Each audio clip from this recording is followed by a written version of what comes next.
Bynum, we have you here. You're clear. Okay. Okay, I'm just getting a few things set up. I want to welcome you to the show. Okay. All right. And it looks like we are good. All right, so good evening, everybody. Just checking the sound. We got Dr. Bynum here live. We obviously, since you heard and you've seen the advertisements and the promotion, so Dr. Edward Bruce Bynum is with us. He has been on before on the older platform we used to do. This is his first time on the newer platform. So we want to welcome you to the show, Dr. Bynum. So if you could, like we like to do in the beginning, if you could just introduce yourself to those that are not familiar with you, and give a little history of your background and things of that nature. Okay. Well, I'm Edward Bruce Bynum. I'm a psychologist by training, and my area of interest is particularly African philosophy, African spiritual and religious systems, and their interface with modern science. And in that context, I've explored families, neuroscience, and African genetics, and the roots of the human experience in the African temperate. Okay. So those are the general areas. And if obviously Dr. Bynum, which the listeners that are familiar with, Dr. Bynum has put out, we're going to focus not just on that, but mainly on dark light consciousness. But you have authored several books. If you can, and like you say, you're a clinical psychologist. If you can, just run through a couple of your titles and let people know where they can get your books, or if you have a preference where you prefer to buy them. I know they're available pretty much on Amazon and the Publishers Direct website. Available. Yeah, available. They're not difficult to get. It always in paperback, and Amazon is simply the easiest. But a bookstore will order it, and you can certainly order it directly from the publisher. And again, they're all in paperback.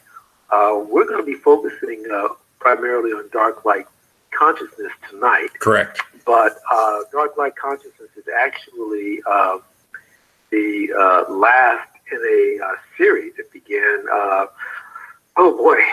Pretty much as I was out of professional training, beginning first of all with the study of dreams, and I've reissued the book, The Dream Life of Families, particularly from an African-rooted perspective, meaning taking Africa as the template, the origin, the fundamental form out of which all human beings are derivatives, including the human family. Right. So that's been re-released as The Dream Life of Families, the psycho-spiritual connection. And then after that, the other major book, hopefully we are able to talk about a little bit tonight if we can get to it, is The African Unconscious.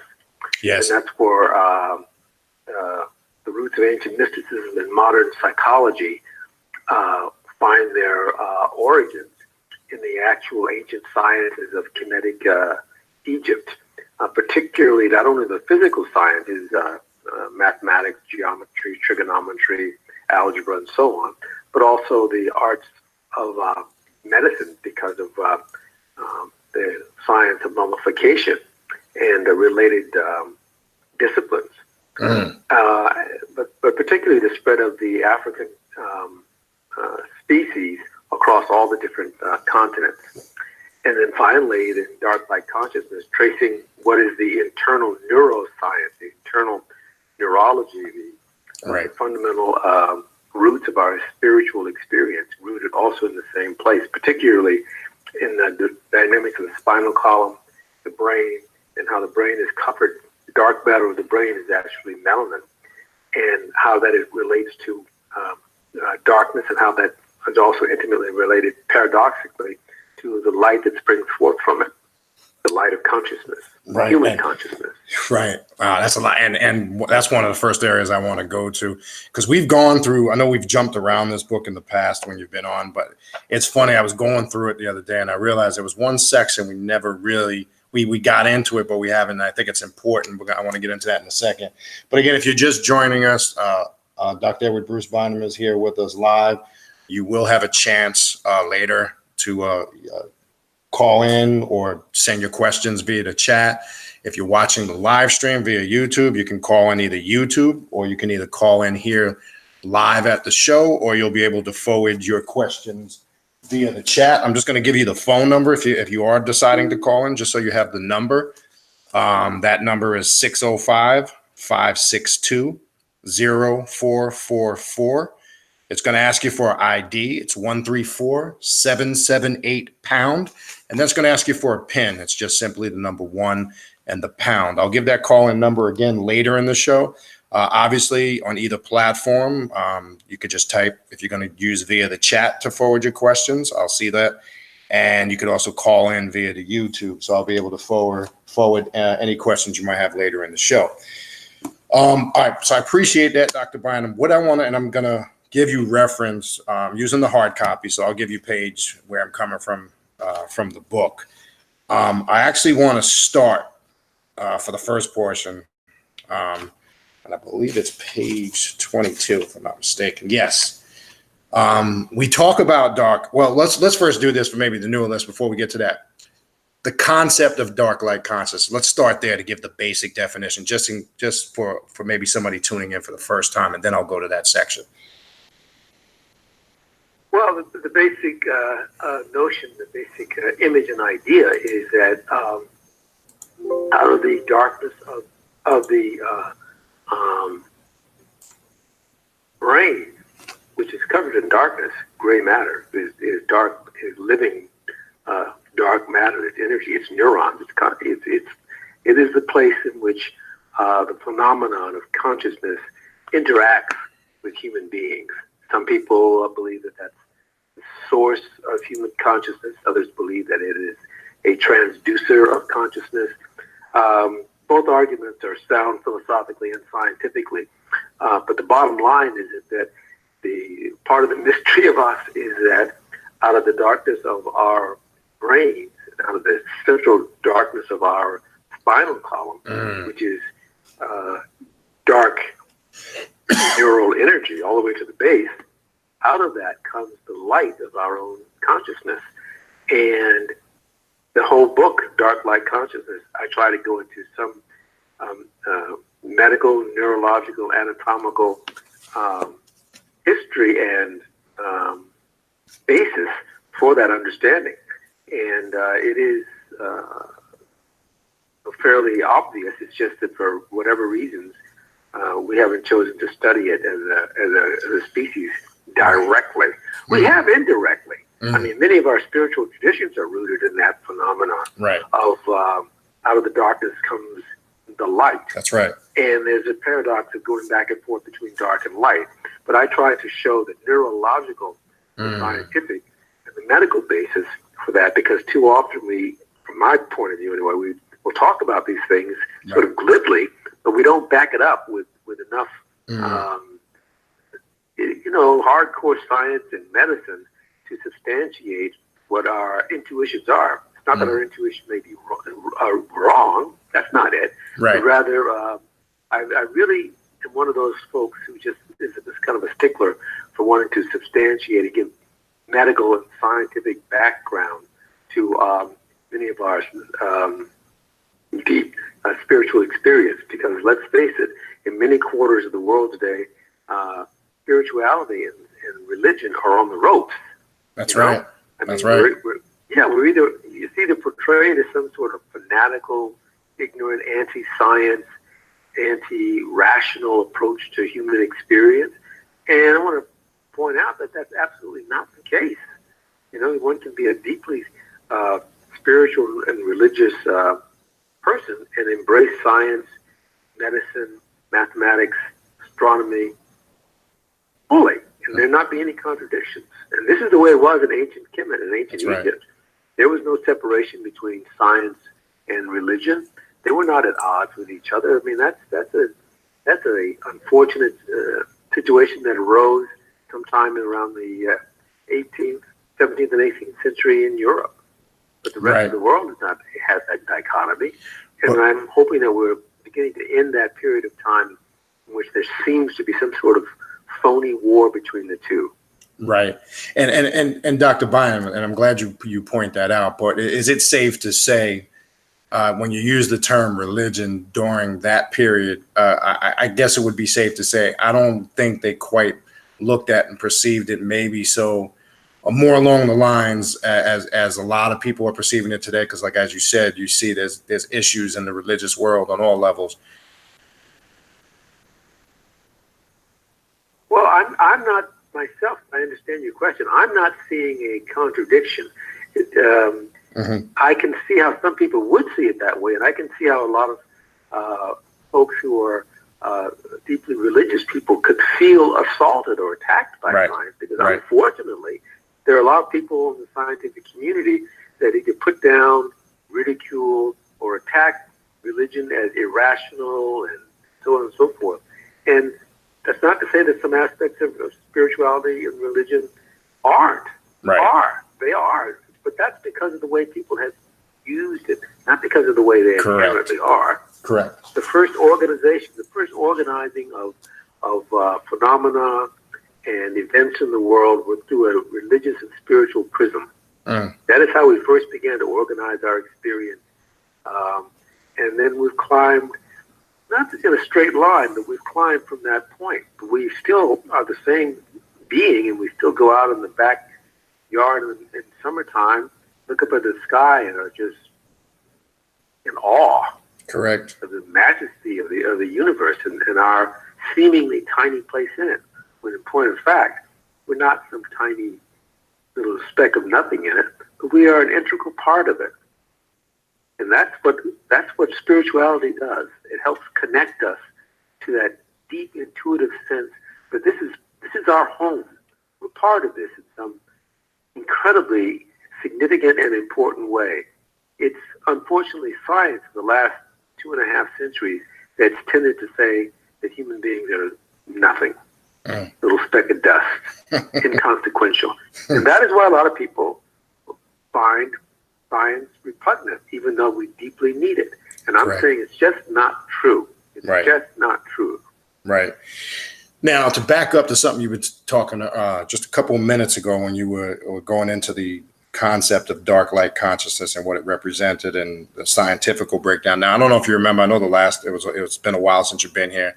When you were talking about the neuromon in reference to this consciousness, I believe we didn't have time to expound on it too much last time. I believe you used the term on that last time you were here that you referred to that kind of as the pathway to this consciousness. If I remember that correct, could you elaborate? Well, what I was pointing out was that we were talking about the beginning of human life, and human life begins in our mother's womb as a little tiny little cell that begins to divide and continually divide itself. It's not a random division. That dividing itself eventually divides along a line.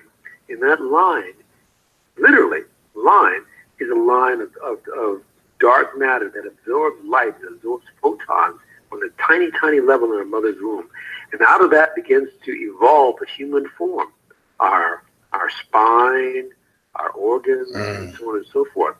And that line that attracts light and makes things increasingly more complex, medically it's called embryogenesis, the development of the embryo. Right. That process is guided, that light is guided by melanin. Why? Because melanin, because it's dark, it absorbs light. It attracts light.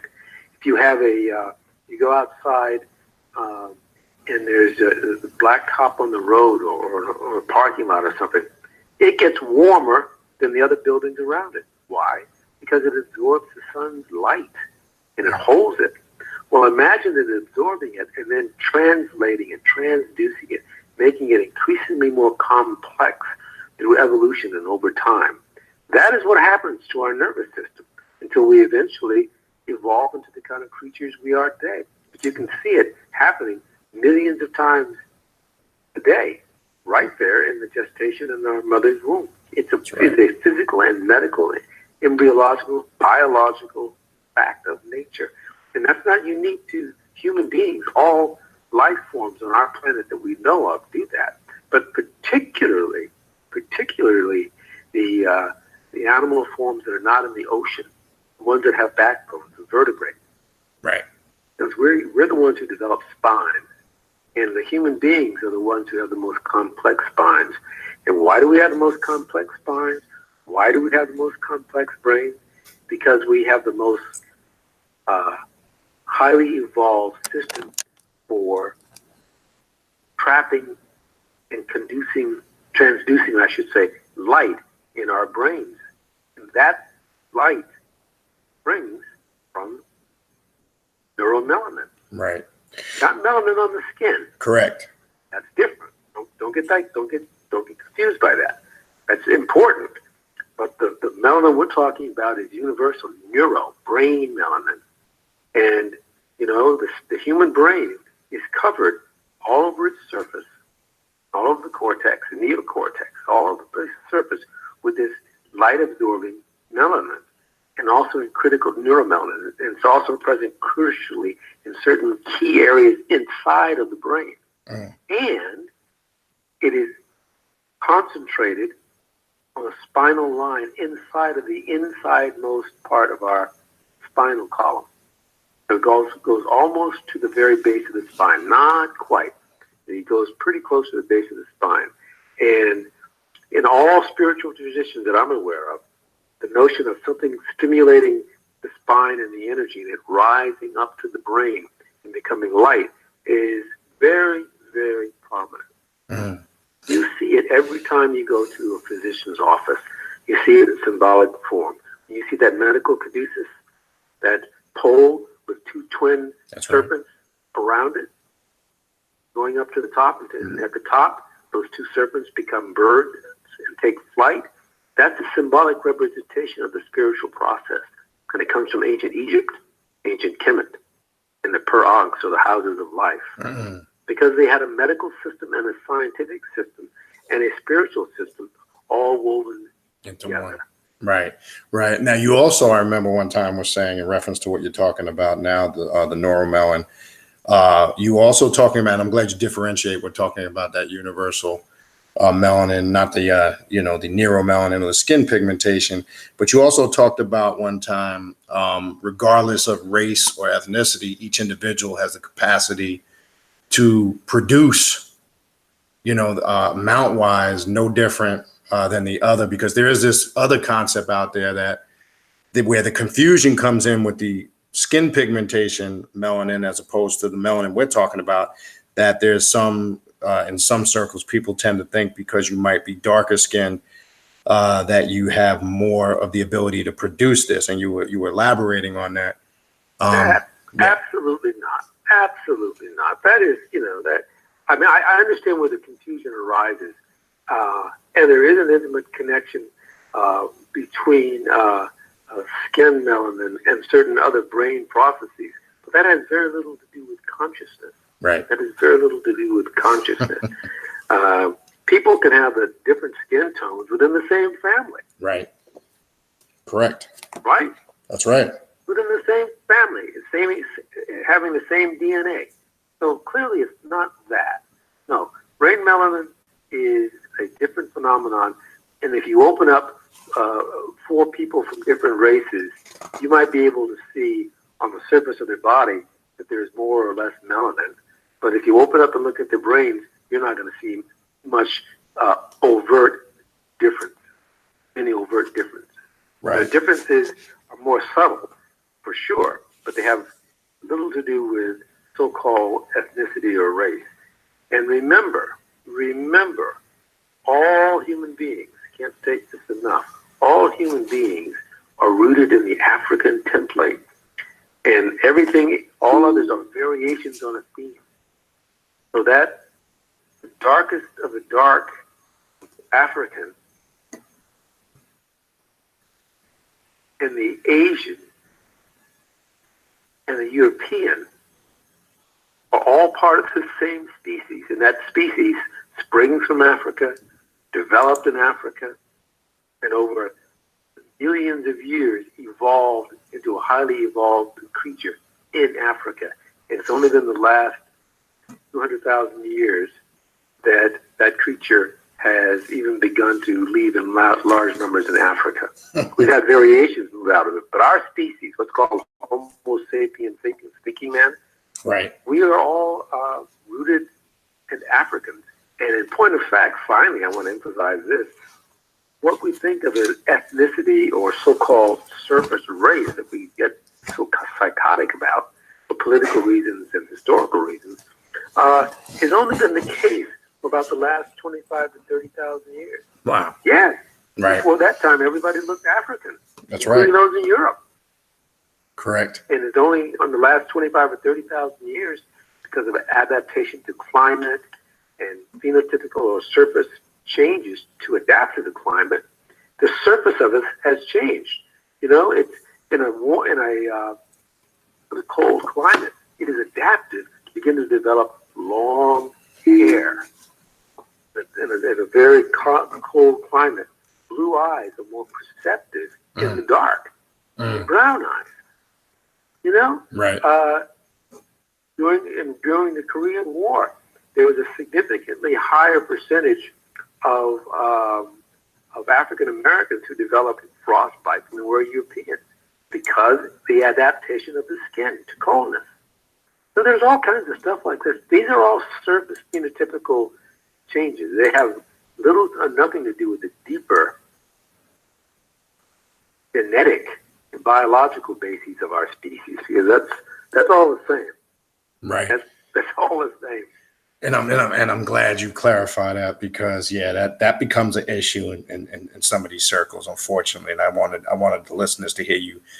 It's a distraction. It Correct. becomes a distraction. I want listeners to hear that. That's a distraction. If you get caught up in that distraction, you're not going to pay real attention to the real story that's going on. That's right. Real story that's going on. It's a little like to make a timely political analogy. It's like the president of the United States, Donald Trump, coming out with a new story or a new outrage. That's right. Every other day, just to keep you distracted. There you go. From the real story that's going on. That's right. Which is how our government is being ripped apart. That's correct. You're right.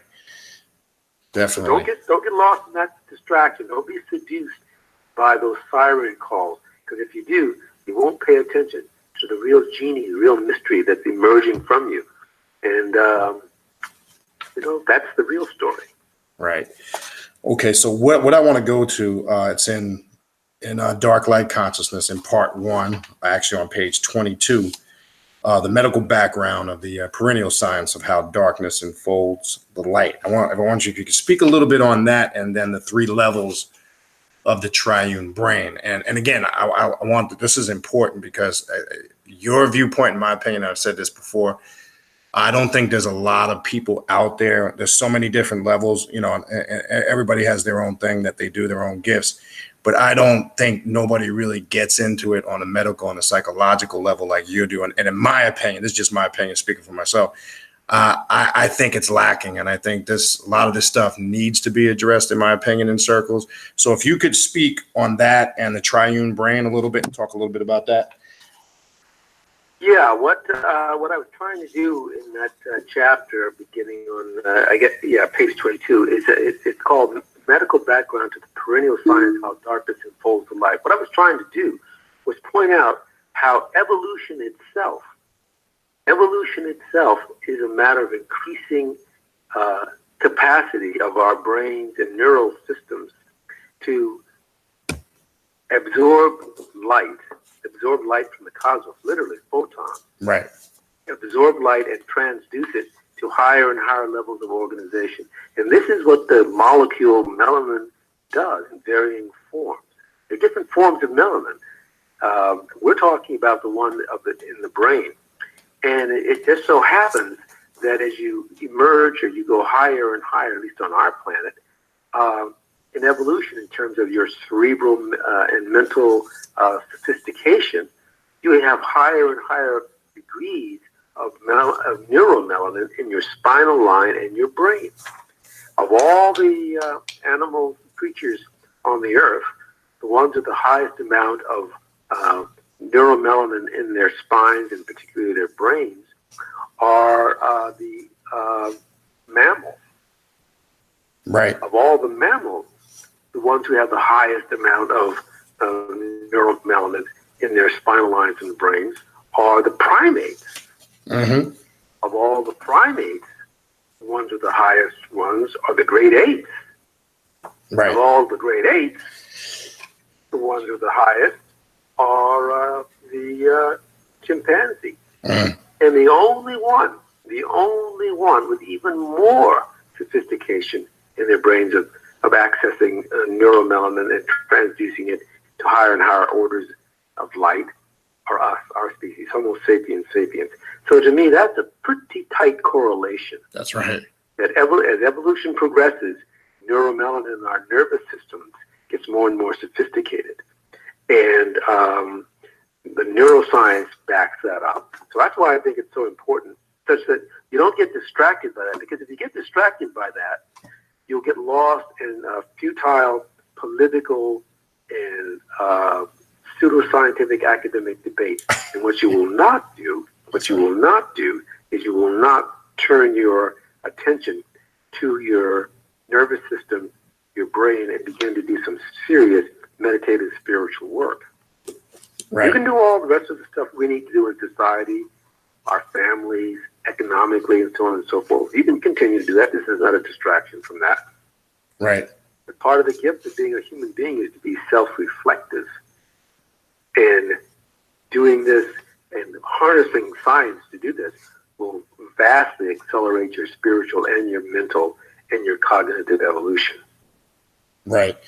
And that's important part, because now when you talk about the human nervous system in this same chapter, and I believe it's a couple pages down, it might be, I think somewhere on page 36, I believe, you talk about the anatomy of the earth and the human nervous system, the importance.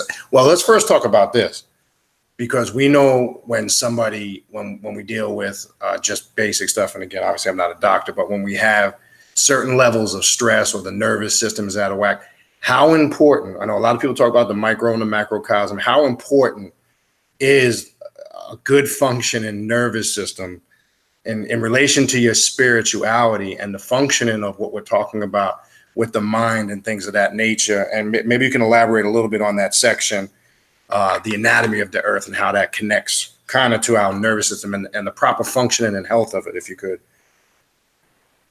Well, it's my belief, my position, which I hope I substantiated, that it's really, really, really helpful in your physical and mental health to be psychologically and mentally stable. Mm. Okay, what that means is you don't have to be a super optimist, but for you to be able to be psychologically, cognitively clear, right, really, really, really helps in your spiritual and mental development.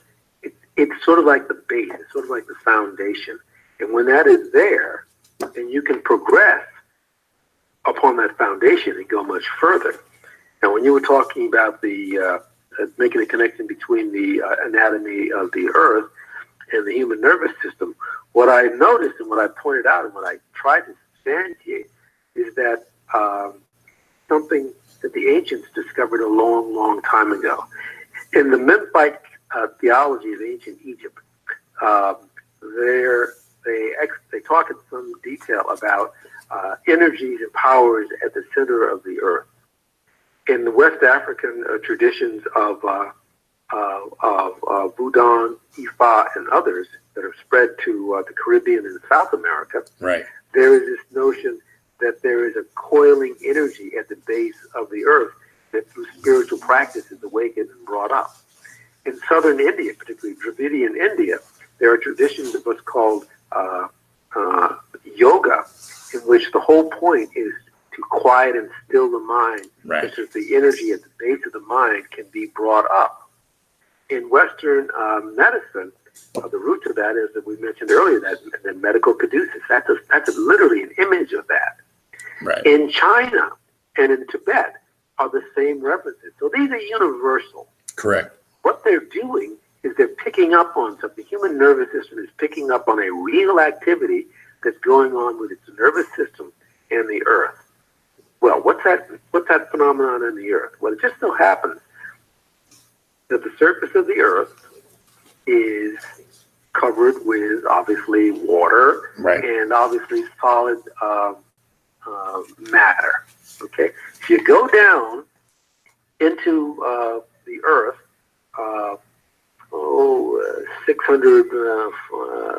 700 miles or so,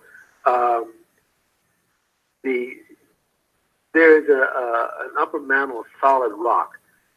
I should say it's comprised of solid rock.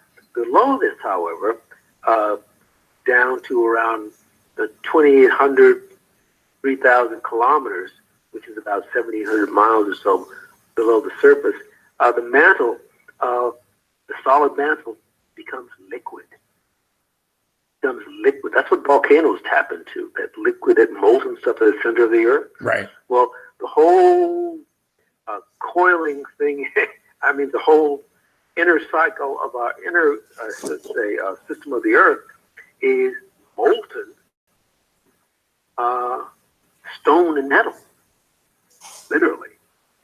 Right. And then at the very core of the Earth is a solid, very solid, hard metal. The center of the Earth is a smaller ball, okay? And it's very important that ball in the center of the Earth is spinning. But it's spinning faster than the surface. And it creates a kind of a coiling sensation. You know, if you can visualize the center of the Earth as a round ball, it's spinning faster than the surface. You can see how it would spin little spirals up. Right. Those are magnetic spirals. Well, the human nervous system can pick up on that. In deep meditation, when the surface of the mind is quieted, your internal system senses it. And that's what all these traditions have done. Right. And they've given voice to it. And all I did was go in and notice physical phenomena, and then the reports of our ancestors for, millennia about this, and simply bring the two together. So I didn't create anything. All I did was point to something that's already going on out. Right. Right.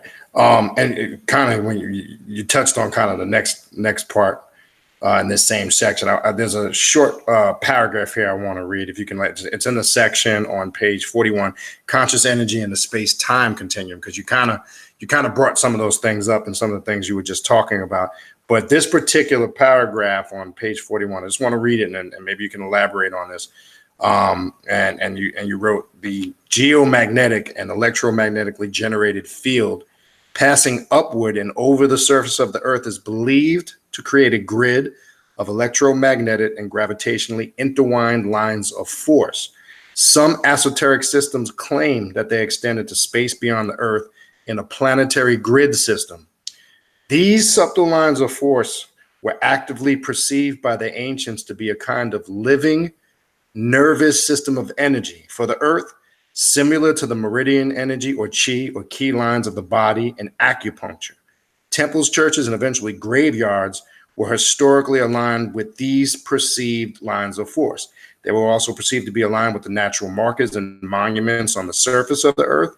Over the millennia, they became the fabled spirit pathways, navigated or followed by the dead, shamans, and OBE or out-of-body experiences as they moved along them on the Earth in spiritual flight. The reason why I pointed that out, and I would like you to elaborate on this, how in an aspect of how we connect, I don't want to say, well, the realm of the dead or the spirit world, or how we tap into the energy of our ancestors and things of that nature. Can you kind of maybe elaborate a little bit on that particular paragraph? Because there's a lot in that paragraph.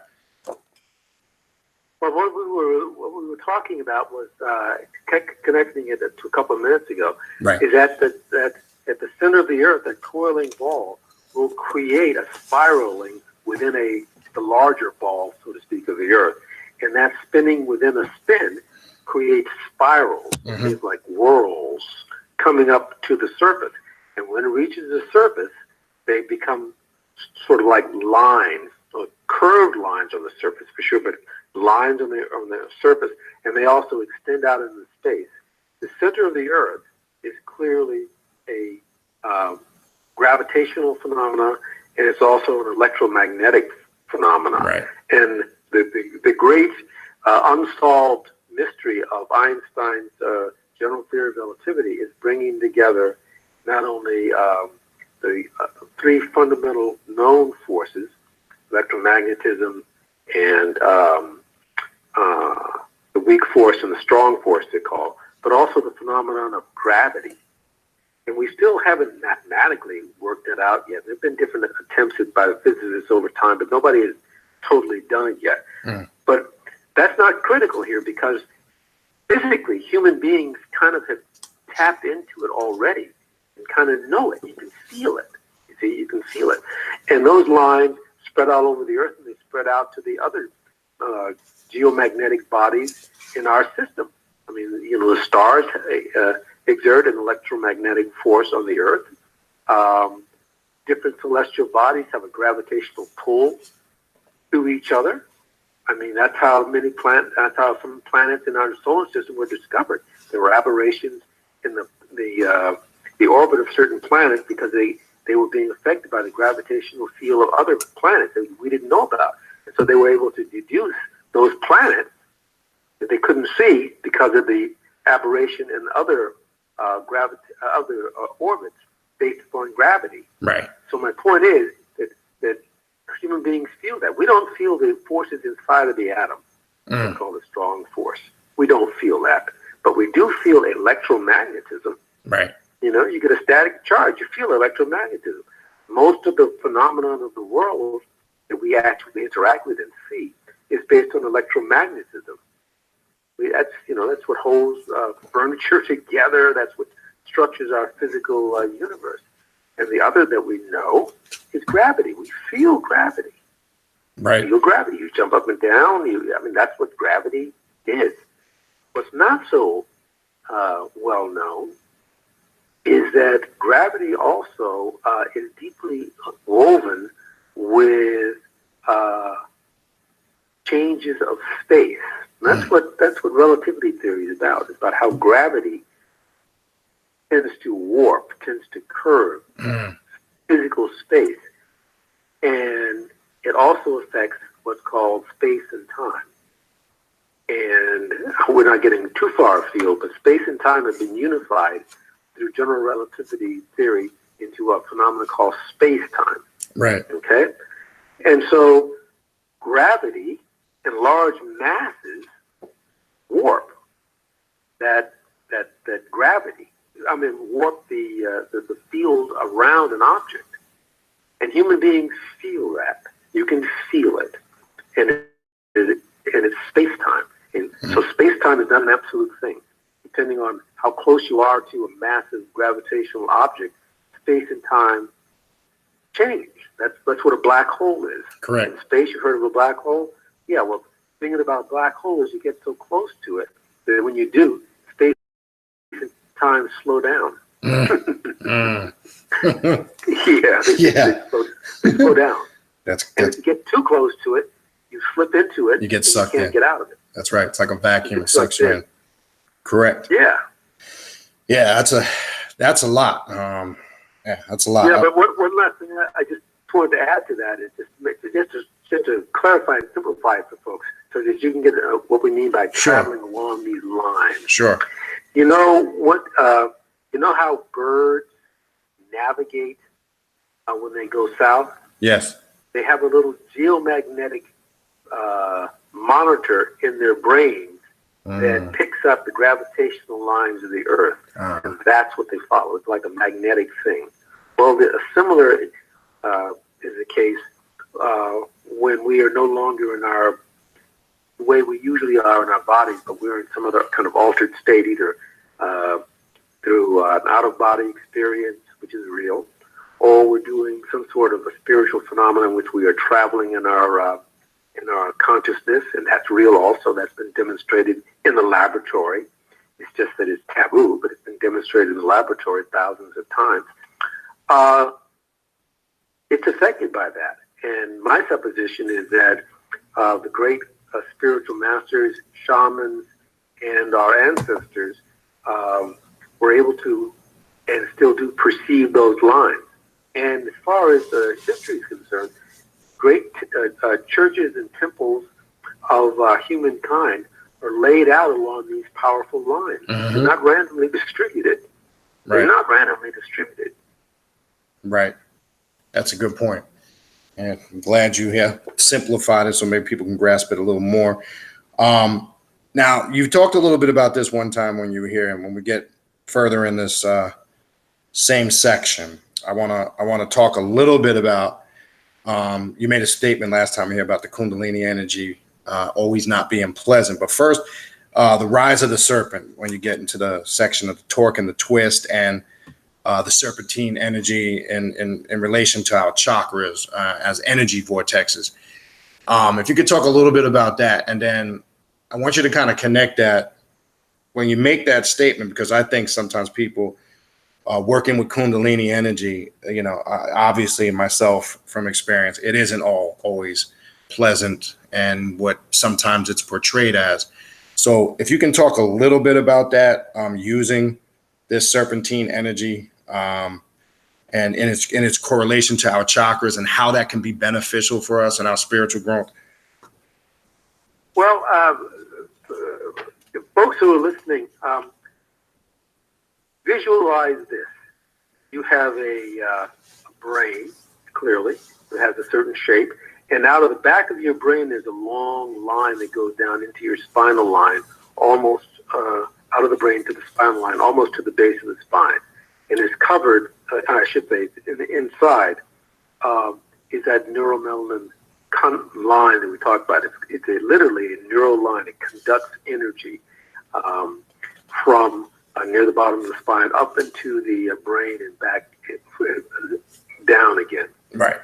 That line is the line in which evolution has emerged in our species. And to awaken the energy along that line is often, very often, the sole purpose of many of the different kind of spiritual traditions. Because when you do that, your capacity to perceive internal energy, literally luminosity, light luminosity, increases radically. And the different spiritual techniques of various kinds and various disciplines and various schools and varying cultures and histories is about finding a way to stimulate that and to make that move up. And that is what Kundalini energy is about. Kundalini is literally the Dravidian Indian word for the shape of it is like a serpent. Correct. And it is awakening that and bringing it up to the top of the skull. In ancient Kemetic Egypt, they refer to that as the Uraeus serpent. Right. In South America, they have other names for it. But what's critical is its particular shape. Think about your spine now. Your spine is not a straight line. Your spine curves. That's right. Okay? Well, imagine awakening an electrical current along that curving line. You have a sort of an analogy of what that would be if you were awakening that Kundalini energy. Right. And you just don't do that randomly. I mean, you have to be trained and prepared for that. That's right. To do that without training is analogous to somebody knowing about electricity and saying, well, you know what, I don't need to go become an electrician. All I got to do is figure out how to turn electricity on here and go do this with Right. it. Well, you'll get yourself into some serious trouble. That's right. If you do that, you have to be prepared for it. Correct. That's why you go to school and you get training and your internship and you become an electrician. Correct. Right? Correct. It's the same thing. So you approach spirituality with the same degree of respect that you approach medicine, that you approach the other sciences. And it's okay to think, to experiment, to read, to compare things with your experience and your experience with other people's experience, because it's extremely important, and it's also the case that it's possible to get into a complicated situation if you don't have any preparation for it. So that's, I guess, so for listeners listening, that's where the painful aspect can come in, correct? Yes. All right. I'm glad you clarified that. Now, another interesting section here, and I really want you to explain this. I know early in there when you talk about the eye, psychology, psychiatry, and psychopathology, but there's a section on page 57 where you talk about the and I would like you to really explain this clearly, the transdimensional self and its mobile center of consciousness. And can you please be very clear when you use that term in this section, transdimensional, to listeners, what you exactly were referring to? Yes, what I was referring to when I said transdimensional consciousness, if you follow pretty much any spiritual tradition in depth, pretty much any developed spiritual tradition in depth, you will find a way to gradually decrease the traditional, conventional ways in which your consciousness is bound. What does that mean? If you sit in any particular meditative discipline, or if you dance in any particular meditative spiritual tradition, or if you sing in any particular spiritual tradition, after a while you'll notice that there's a slight separation between your physical self and your mental self. Correct. Okay?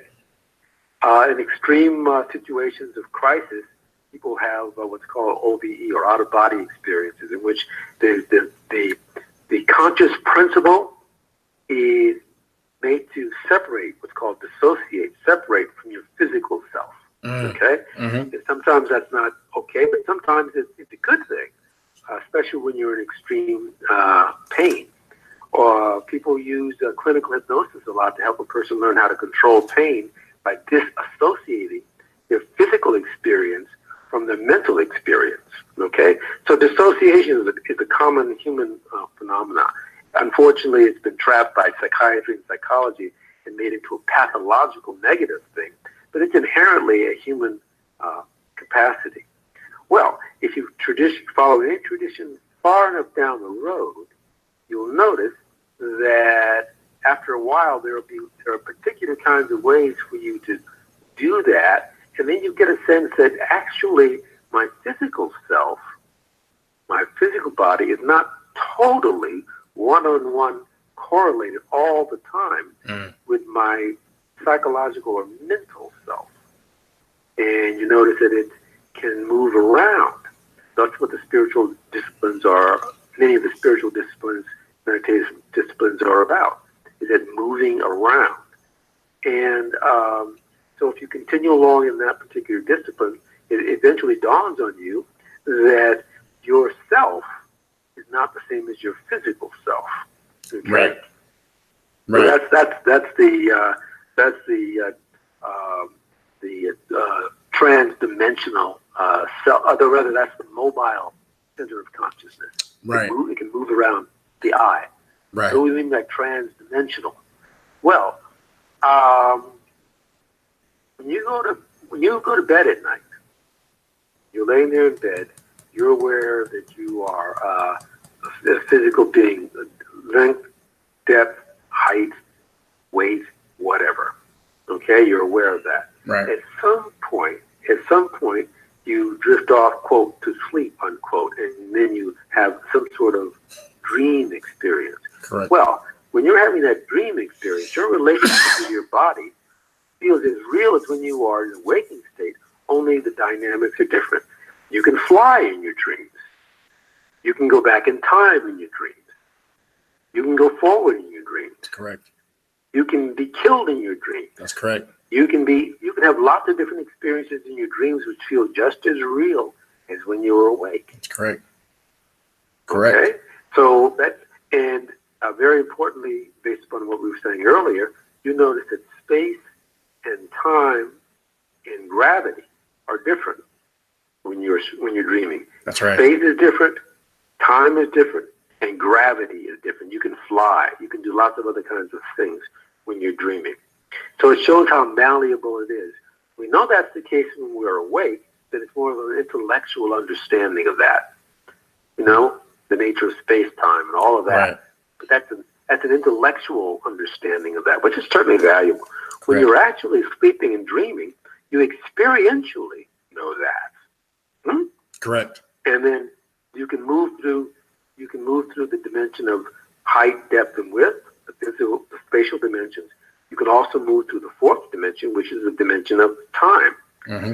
And if you learn how to meditate, or you have a spiritual experience of one kind or another, when you are certainly dreaming, but also when you are awake, you are aware that in addition to the three physical states, height, depth, width, and the other dimension of time, that you're also aware of a fifth dimension.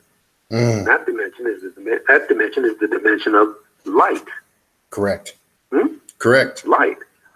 I think it's interesting to me in African American culture that the group that brought that idea very prominently out, interestingly enough, was a group called the Fifth Dimension.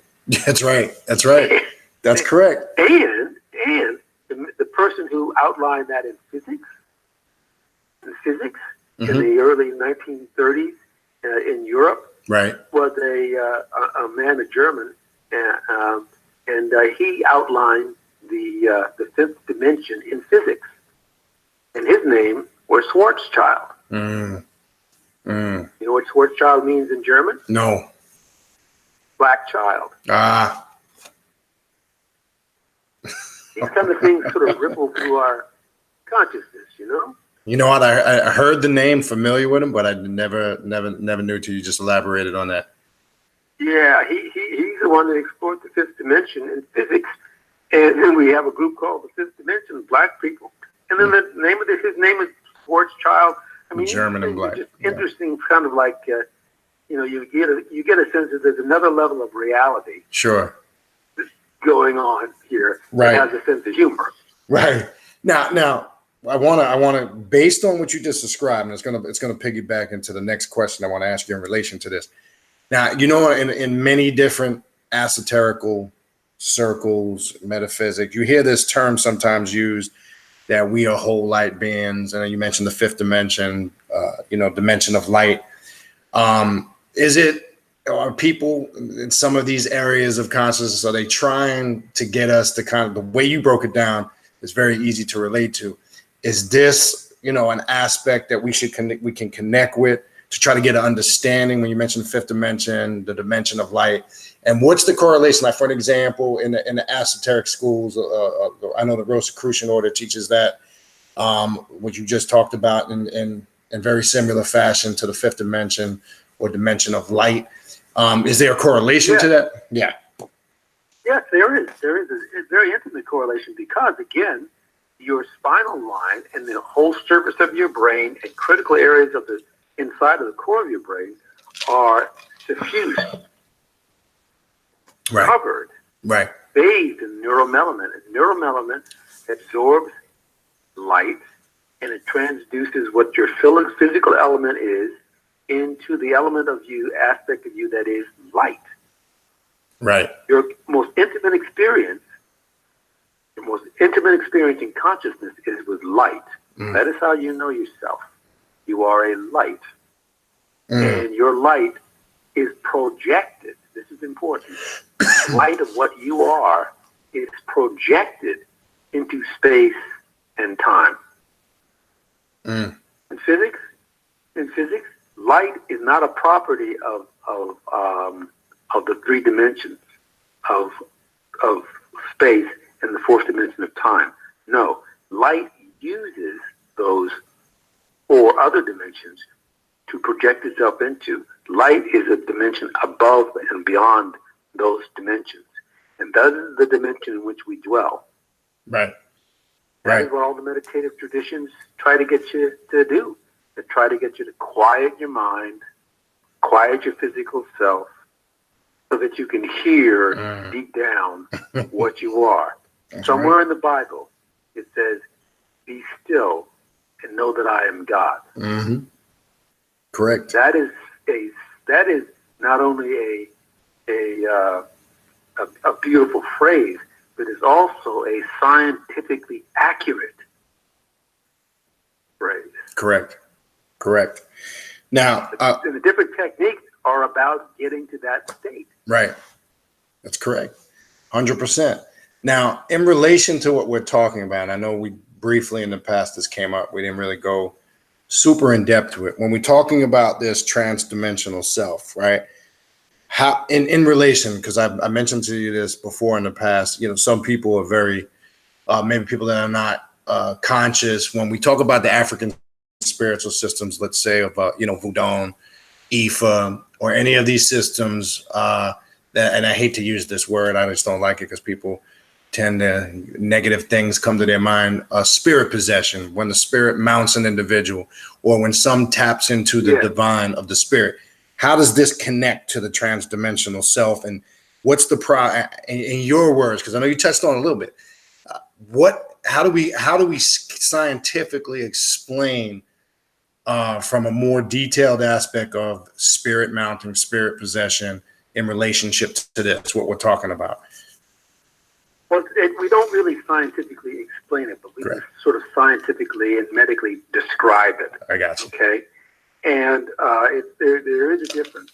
I mean, the phenomenon, say when a person is doing a particular dance, it can be a Voodoo dance, or it can be some other variation of a theme.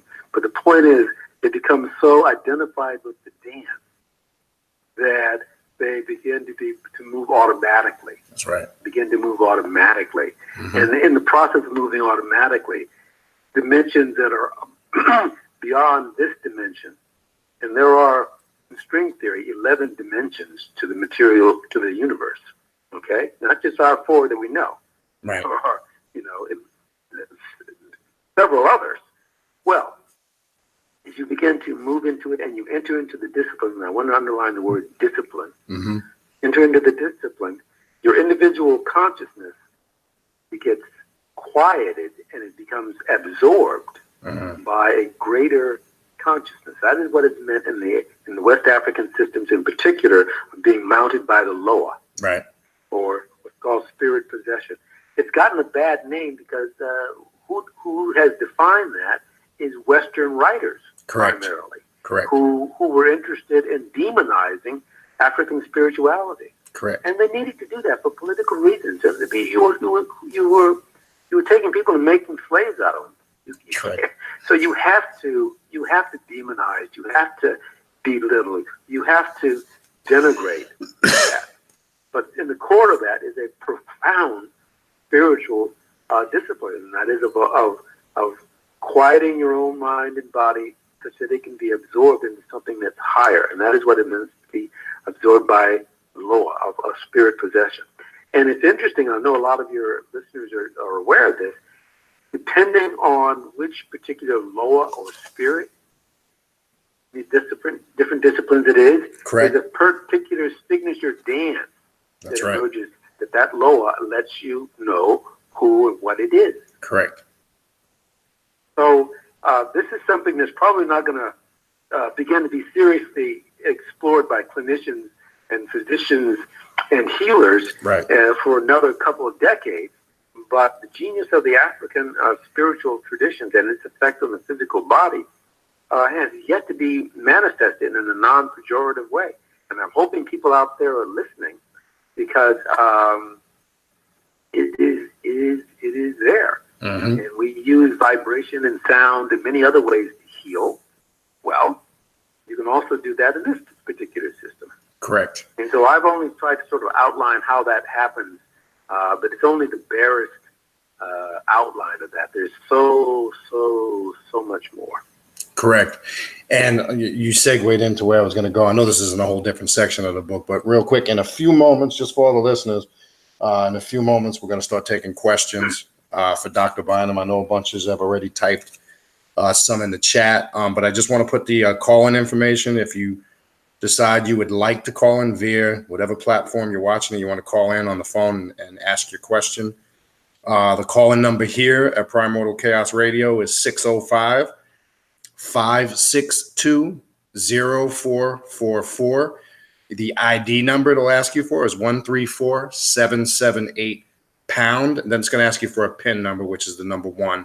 And the pound symbol, if you would like to call in live via the YouTube platform, just put that in the type room. I will send you the link. You can come in live and ask your question live that way, or if you prefer to just type in the chat. So you have 3 methods where you can get your questions over to Dr. Bynum. And I will just go in order. I'm not picking any particular order. I just take them as they come. And I will try my best to get to as many of those questions as I can. But what I want to do, you mentioned sound and vibration, and I can't you might probably know better than me because you wrote the book. Somewhere in the book, you have a whole section on the breakdown of inner ear melanin in the ear. You get into depth about the effects of sound and vibration. Now, I wanted to kind of piggyback that into, since we were talking about these traditions and this whole concept of being mounted by the low hour spirits and some of these traditions. How important, and in correlation to the drum, for an example, this sound and vibration, and this is a part of the body. I don't think the intricate internals of it and the effects of these vibrations, I don't think is focused on enough in spirituality. How important is the sound and vibration concept and how it affects us? Because that can work both ways. Can you elaborate a little on that? Because we know the vibrations, tones. Yeah, I think it can work both ways. But I mean, if someone goes, let's take a really concrete example of it.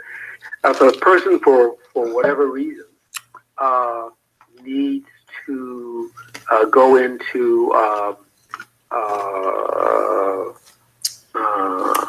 therapy and surgery, and they will often use very sophisticated lasers for the surgery. Okay. And it's cleaner than the scalpels used to be, and so on and so forth. Okay, that's one example. Right. If a person has, for whatever reason, they need to destroy certain cells in the body that are malignant, they use radiation. Well, radiation is vibration and light. Mm-hmm. Okay? That's vibration and light that you're using. Okay? If you are in go into deep prayer or meditation of one kind or another, the coordination of your breathing and your heartbeat will put you into a trance state in which your surface mind is quieted and your deeper mind is able to focus, so to speak. If I focus a laser, it's able to focus better. Okay? Sometimes, for some advanced meditators, the coordination of their heart rate and the coordination of their breathing come together and synchronize with the vibration of the earth. It's literally electromagnetic field around the earth. The heart rhythm can go down to 7 to 8 hertz cycles per second. You can get the breathing down that low sometimes. Mm-hmm. And there's also an electromagnetic bounce between the surface of the earth and the ionosphere that can coordinate with that breathing. But when you get into that particular rhythm, your consciousness changes. So there's another instance in which rhythm and entrainment profoundly affects your consciousness. Mm. And then one other one is that if you use certain kind of disciplines of sometimes dance or sometimes quiet stillness meditation, you can get your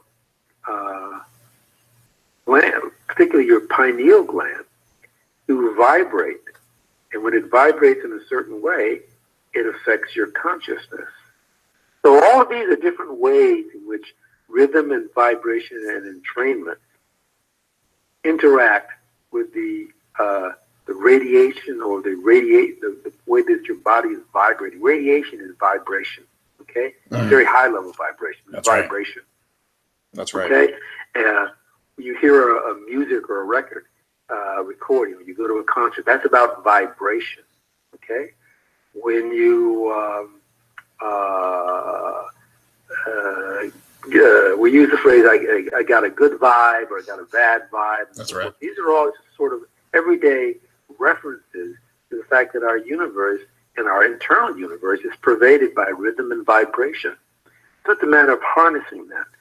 And the African traditions in particular, particularly the West African traditions, which have spread again to the Caribbean and South America, are unusually rich in this particular series or sets of disciplines. That's right. And I'm just hoping that those of you listening who are, writers or artists or in medical school or graduate schools of one kind or another can sort of like begin to think about that a little bit, because there's a way in which what you're already doing can be tied to this kind of research. It's all about rhythm and vibration. That's right. And that is what we're talking about here. Correct. Appreciate that. I'm going to bring in my coach, Raven Heck. I know she has a few questions for you. So why don't you go ahead and forward them to Dr. Bynum. Good evening. I hope you can hear me okay. You're good. Yes, I can. You're listening? Yes, good to meet you. Okay, thank you. Good, perfect. I have been following the conversation and I'm like, okay, wow, this is a lot. I have been delving into the African, right? The book, your book, the African Unconscious. Yeah. Yes, sir. And everything you're touching on kind of is in the book. Repeat that, Okay. Raven. Repeat that last section. You went out. We lost the first part. Your voice is breaking up. So would you repeat that for me? Appreciate it. Oh yes, I know. Most of it. I mean, the conversation is really a lot of the things been spoken about. Is also spoken about in the African unconscious. And when you're speaking about the, because when you guys was talking about the Kundalini, right? And again, I was trying to find the section where I read it in the African unconscious, but I can't. So my apologies. So you speak about that. All of our experiences, all of our the unconscious goes back to the very, very beginning. And if I'm understanding this correctly, because I want to try to tie it into the Kundalini, is that when we are trying to raise our Kundalini or having that experience, are those experiences tied back to all of that history or all of that unconsciousness that has came before you? I would say, from my point of view, yes. We were we before we were I. And the human beings live for untold millennia in sort of a consciousness in which we were fighting to be able to think. We were mostly emotions, fears, awes, terrors, and so on and so forth. But it took us, thousands upon thousands upon thousands of years to have sustained thoughts. Today we take it for granted. But it took us a long time to move up to the point where we have thoughts and insights that we can sort of organize. Well, that Kundalini energy has been with us this whole time, and we've kind of been vaguely aware of it, but we haven't. It's been difficult. It's been difficult to articulate it, and it's only really in the past probably 25 or 30,000 years that we've been able to have some general concept of it. There are civilizations before our current one that were very highly evolved. They were very sophisticated in this area, and all those civilizations, as you well know, fell for many different reasons. Well, here we are, and we're beginning to explore it again, but it's not that it's because it's new. It's always been there. It's just that it's becoming more intensified now. And there are lots of different causes and reasons for that, but the point is that we're beginning to sort of study it on a widespread basis. Back in ancient times, the spirituality was relegated to be the prized possessions of the priesthoods. You know, they're the ones who knew about it, and we were kind of like on the outs to that. We knew something was going on, but it was a secret kind of society and stuff. Well, it's not so secret these days. It's out in the open. And part of my work and what I'm trying to do is make this more public so that it's more accessible to more and more and more of us, just like in general education. Like, 500 years ago, only a small percentage of human beings could read or write. That was a relatively unusual situation. Most people could not read or write. You didn't have to, but most people didn't read or write. Now today, most people can read or write. Well, it's education. Well, this is the same sort of thing. This is our birthright. This is our birthright. And becoming more and more conscious is what we are as a species. And then I would argue, I believe, I sense deeply that we are moving from a state of relative intelligent consciousness to a higher state of, and eventually a super-conscious state. I believe that's where evolution is taking us. Right. From normal consciousness to a higher consciousness to a very high creative consciousness to an intuitive consciousness, and then above that to an overmind state where all deep religions come from, and then eventually where the great mystics empty into the superconscious state. And that is the state of at one attunement with whatever the divine essence is, which is beyond our four known senses and beyond the five dimensions we know, but it moves into those other dimensions. And I believe that's where evolution is taking us. I believe that's where evolution is taking us, where we will ultimately go as a species. I mean, we don't exterminate ourselves in the process.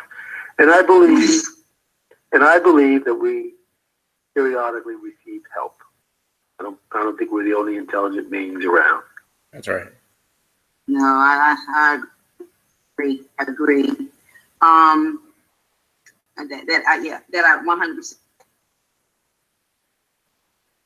You were speaking of the African diaspora in West Africa, as you do in your books. I don't know if you have. My apologies, but I think I'm going to do it while I have the floor. So, Dr. Edward Bruce Bynum, every 3 of his books, and a wealth of knowledge. I mean, I have to read, put them down. There's a lot of information just to absorb, but they're written clear, but just a lot of information. What I'm speaking of is the African unconscious, the roots of ancient mysticism and modern psychology. He touched when he was speaking about psychology, and then there's the roots of transcendence. It's also a great book by Dr. Edward Bruce, Dark Light Consciousness. Just to let everyone know, it'll kind of put to me it's to absorb dark light consciousness. So I just want to say that by reading the first 2 or the other 2 books, just so everyone know that, because you in the diaspora, and you're talking about rhythm and vibration, and you also touch on not only across this knowledge, one, i.e. about the Kundalini, and that they were same thing, that was mostly held raise, or what you need to do to raise the Kundalini, mostly held by priests and shamans, like shamans in the diaspora, South America. But then it was held by priests and healers in the African tradition. Is that correct? Your voice, Yeah, I'm sorry, but your voice is sort of breaking up. yeah, it's breaking up I a don't know if bit. we have a bad connection.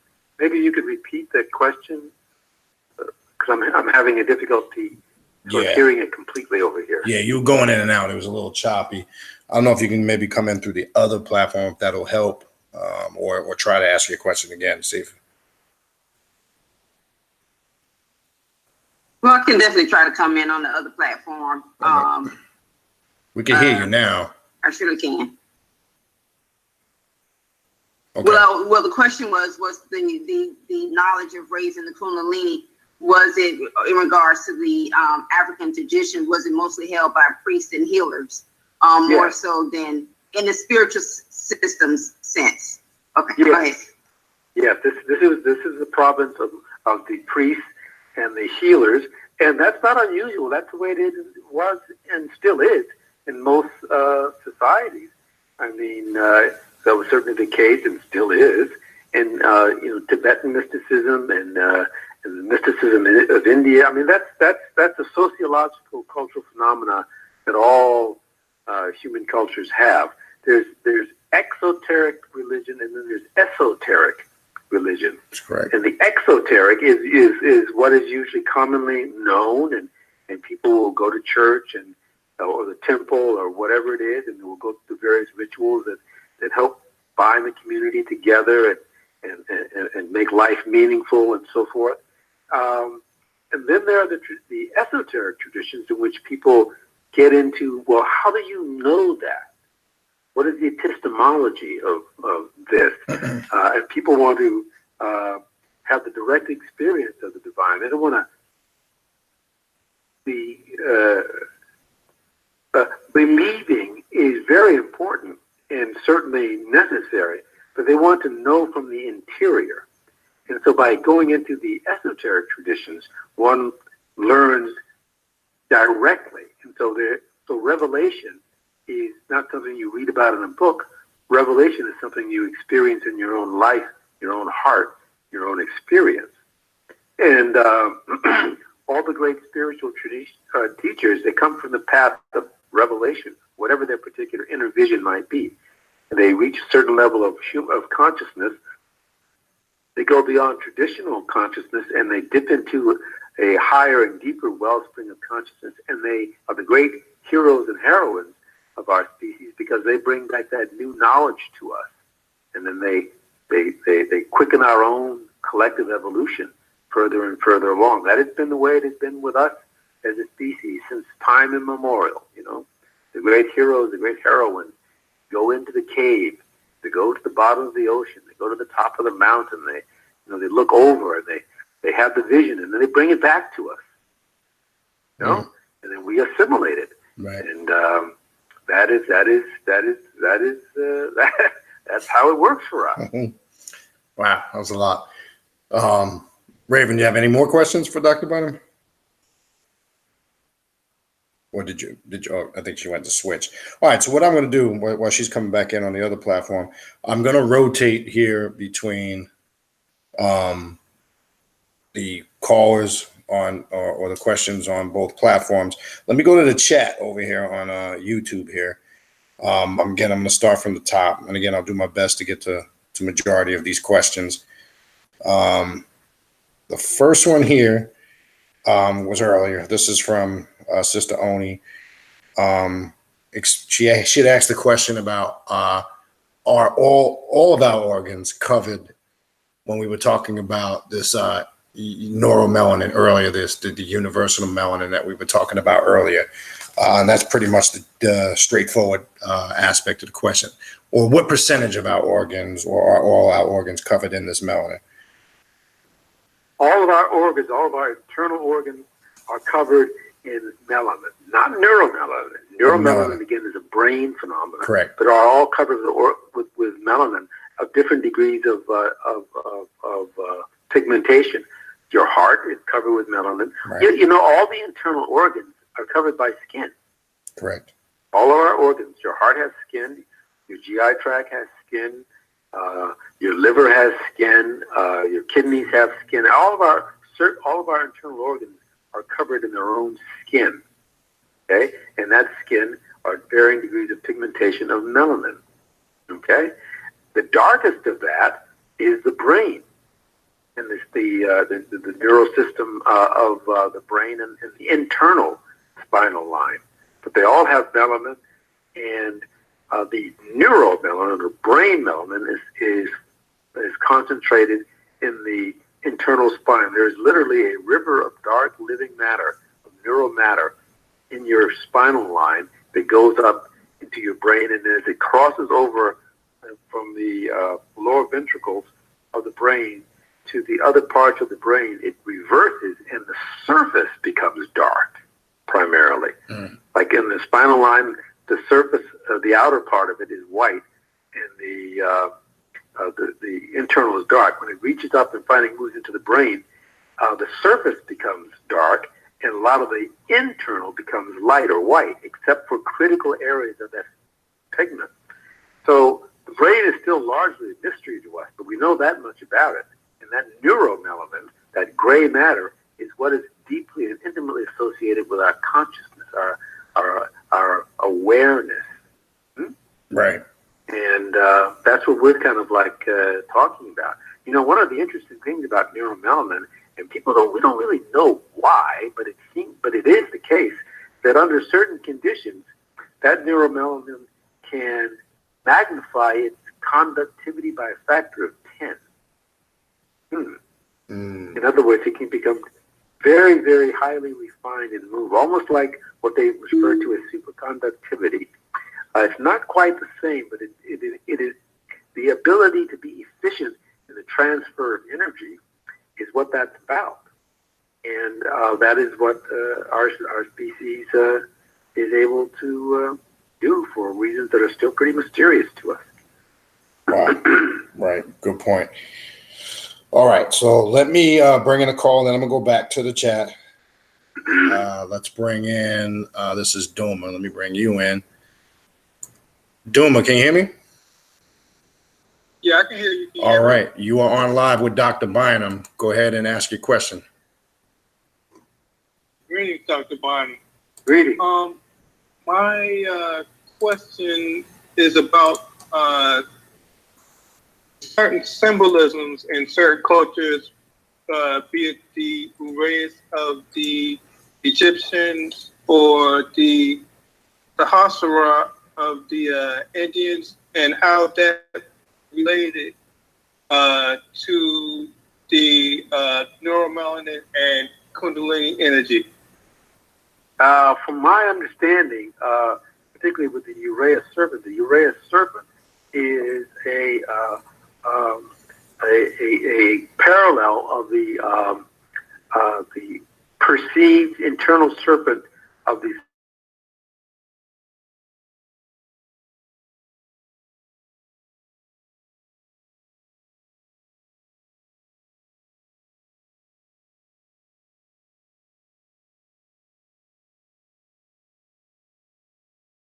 And then it goes to the lower part of the brain, and then it goes to various sections within the corridor of the brain, and the brain stem, different hemispheres of the brain, and so forth. It's fairly complex, but there's a line of neuromelanin that then goes off in lots of different directions as it becomes more sophisticated inside of the brain. We are still in our infancy in terms of understanding it, but we do know that we can sort of like feel it, and it feels when it's activated, particularly along the spine. It feels serpentine in its motion. That is how it physically feels. Many people can tell you that in a spiritual practice. I certainly experience that in mine all the time. It happens actually when I'm not in spiritual practicing, it just happens. But you could ask people in their spiritual practice, and they'll tell you that there is sort of a movement of that, and it happens symbolically also. In the West, there are West African traditions, particularly on the coastal regions. Voodoo, they don't do it as much anymore, but part of the ceremony was symbolically to awaken that serpent, the understanding that at the core of the Earth, there was 3,500, there's symbolic expression of it now, or 3,500 coils at the center of the Earth. This is how the symbology represented it. And the nature of the spiritual practice was to raise that up from the bottom of the Earth through one's own body and spinal line. And so they went so far as to a person being initiated would sit on top of a barrel or a basket, protected. Sit on top of a barrel or basket. In the basket, itself underneath them was a serpent. And well, that was a symbolic sort of way to manage to express the raising of that energy through the lower spinal area all the way out through the body. In the traditions of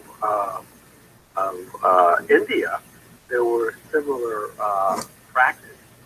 So this connection, symbolic connection between coiling energy, the serpent in our spine goes very deep with us.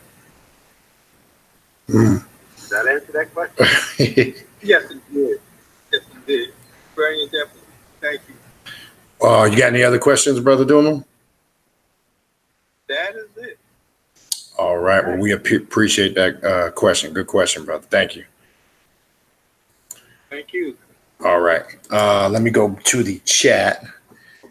Raven, I know you're back in on the other platform. Did you want to finish up some of the stuff where you were breaking up before I bring in the next question?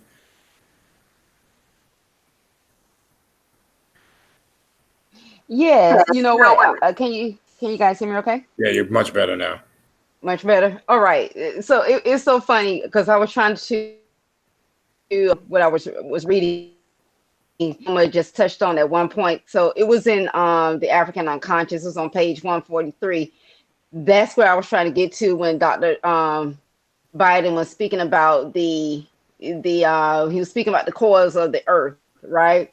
And so when he was just speaking, he was just talking about the Haitian Voodoo, and that being an, here it is. I found it. It was on page 143, and I'm just going to kind of paraphrase through. I'm not going to read it line by line, but he said in Haitian Voodoo, the most direct expression of the Kundalini process is associated with the serpent god Damballa, right? And I know we have talked about that. And the this solar principle of Damballa expresses the geometric perfection of the gifts of the Holy Spirit, and the gifts are said to be 7 in number. And then Dr. Bruce Bynum goes on to explain that let me see, this nourished by myth that the harmony that a coiled snake supports the earth 3,500 coils above and below the earth. So that's where I was when you guys was talking about earlier, that's what I was trying to get back to. And he's saying that the notion of the coils, the 3,500 coils beneath the surface, is the intuition of the earth as a source of energy itself. Okay. Yeah. If Dr. Bynum can just explain that a little bit more. Yeah, we were talking about some of the ancient and today some of the esoteric traditions, where the ancient intuition was that at the center of the earth there was a coiling process.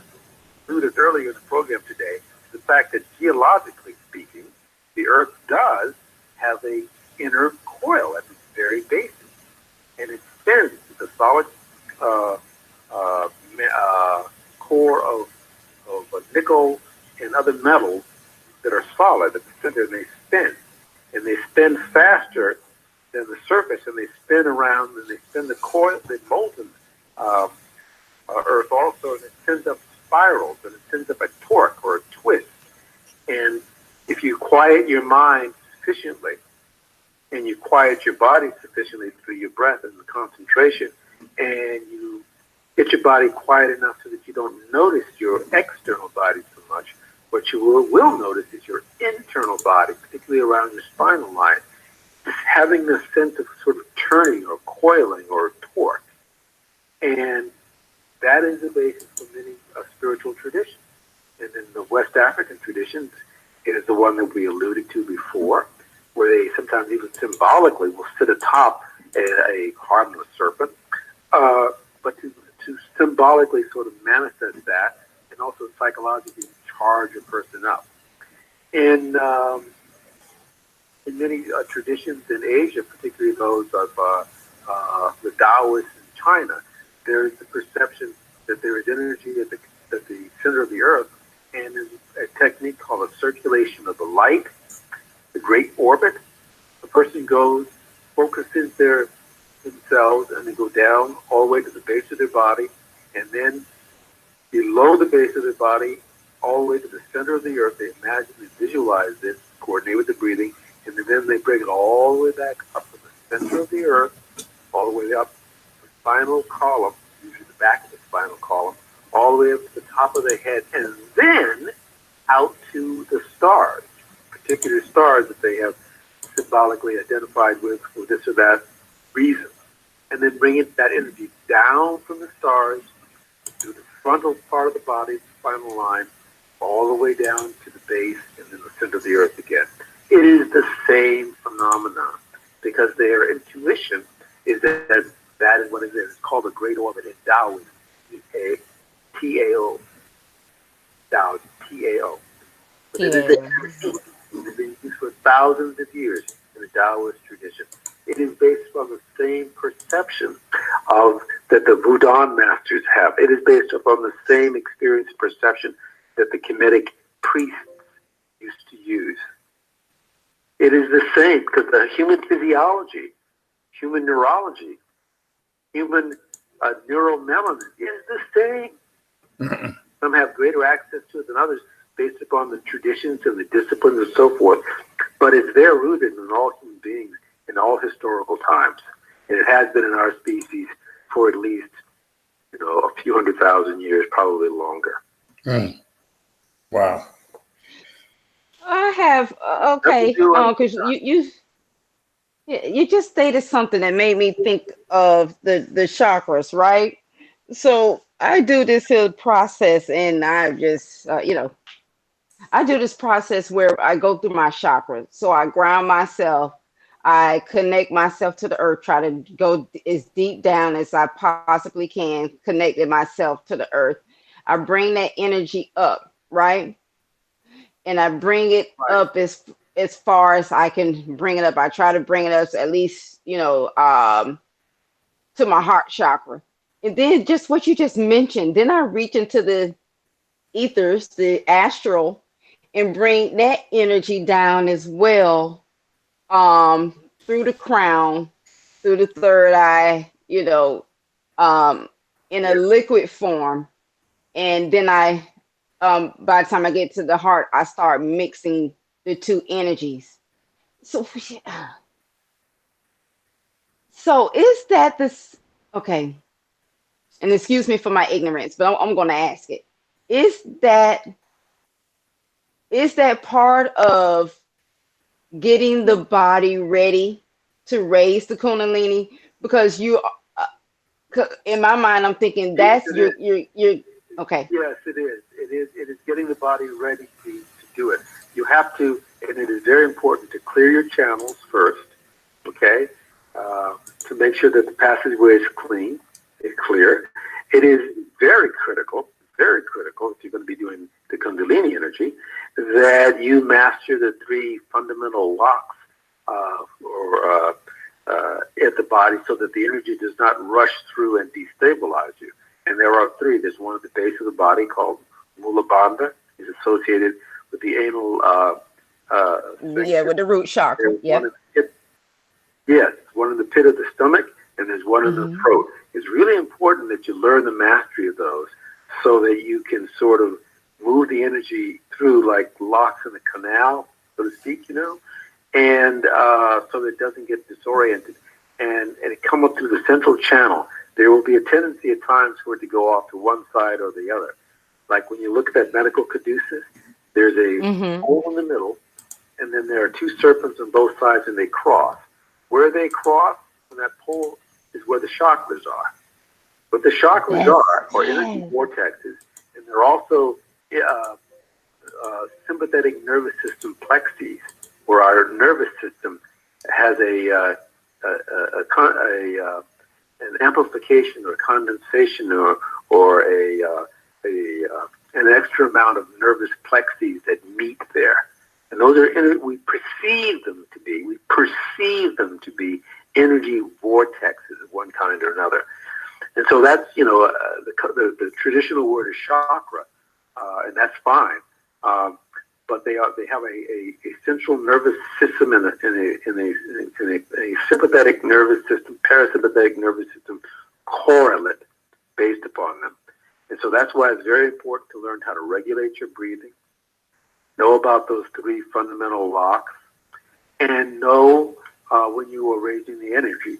Most people, when they're doing that, they can stimulate a lot of the energy, but that energy is not necessarily Kundalini. That it's the energy associated with it. It's kind of like pranasana. That's the technical name for it.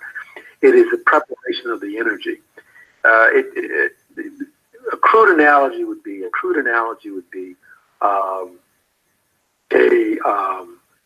you have a series of locks and canals, and you learn how to bring the water through, so to speak, so that the water can pass through the different canals. And that's sort of like that pranasana, or that energy that's moving through.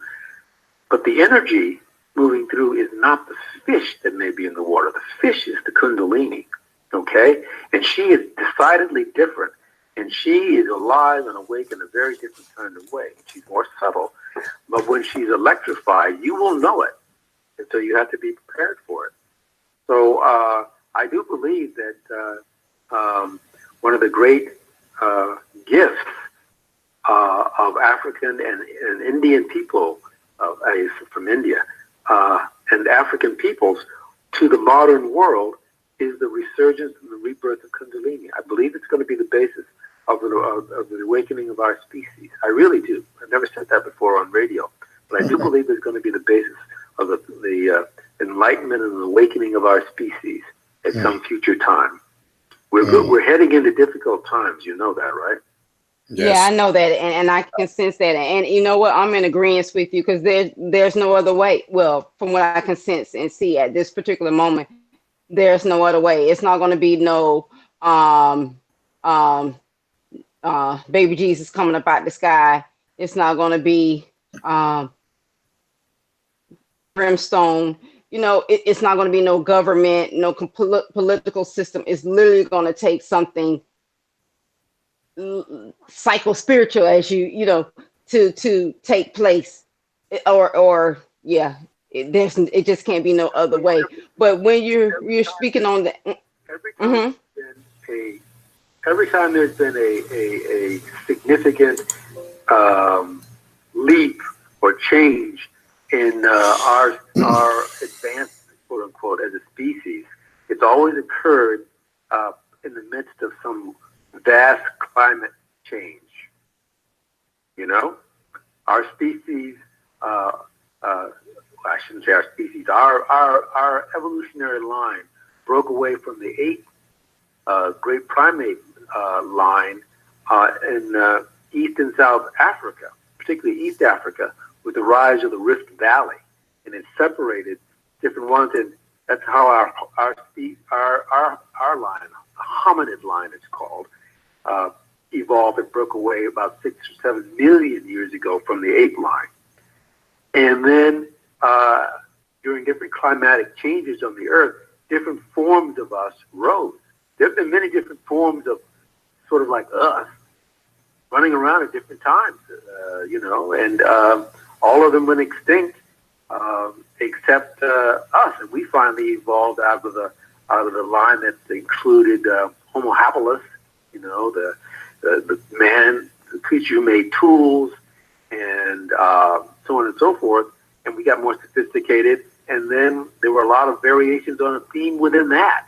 And all of those died out, including Cro-Magnon. And who survived? Who's here? Us. Homo sapiens sapiens, thinking man.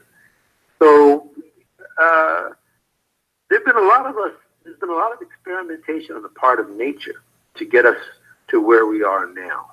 And it's always occurred when there's been some major climate change. And now we're on the verge of some other major climate change. And, you know, we could and do that's it true. a different way, but we're choosing to do it the hard way for whatever reason. Right. Yeah, for whatever. But you're right. Nothing's going to change unless change occur within ourselves, and that's what the Kundalini is all about. That's what raising that energy. That's what that's outside of ourselves. That's going to make this change. Yep. And we have to be benevolent and recognize that we have to help each other in doing that. The U.S. And the international climate agencies have now indicated that we've got roughly about 12 years before climate change begins to really accelerate. I mean, really accelerate. We're already seeing it in bizarre weather changes now. And a lot of us are still in denial about that, you know, particularly those of us with certain kinds of political power. We're still in denial about it. But we got 12 years, and then then it's going to start really increasing. And we're gonna be in a complicated place. We're gonna see it, a lot of us in our lifetime. But again, whenever that happens, over time, a new form of us evolves. Until the next form of Homo sapiens sapiens is probably going to be evolving soon. And I think it'll have something to do also with a greater capacity to experience Kundalini.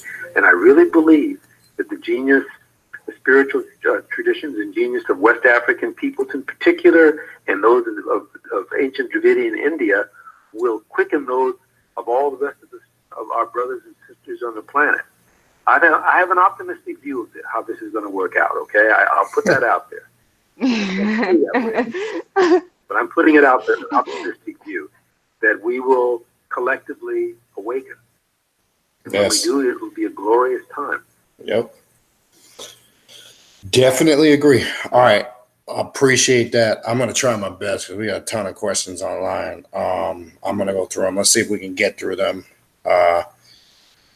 Dr. Bynum, I know we're scheduled to 10. We can go longer if that's okay with you. I just don't want it to interfere with your personal time. If you have to go at any point, just let me know. I don't want to be disrespectful.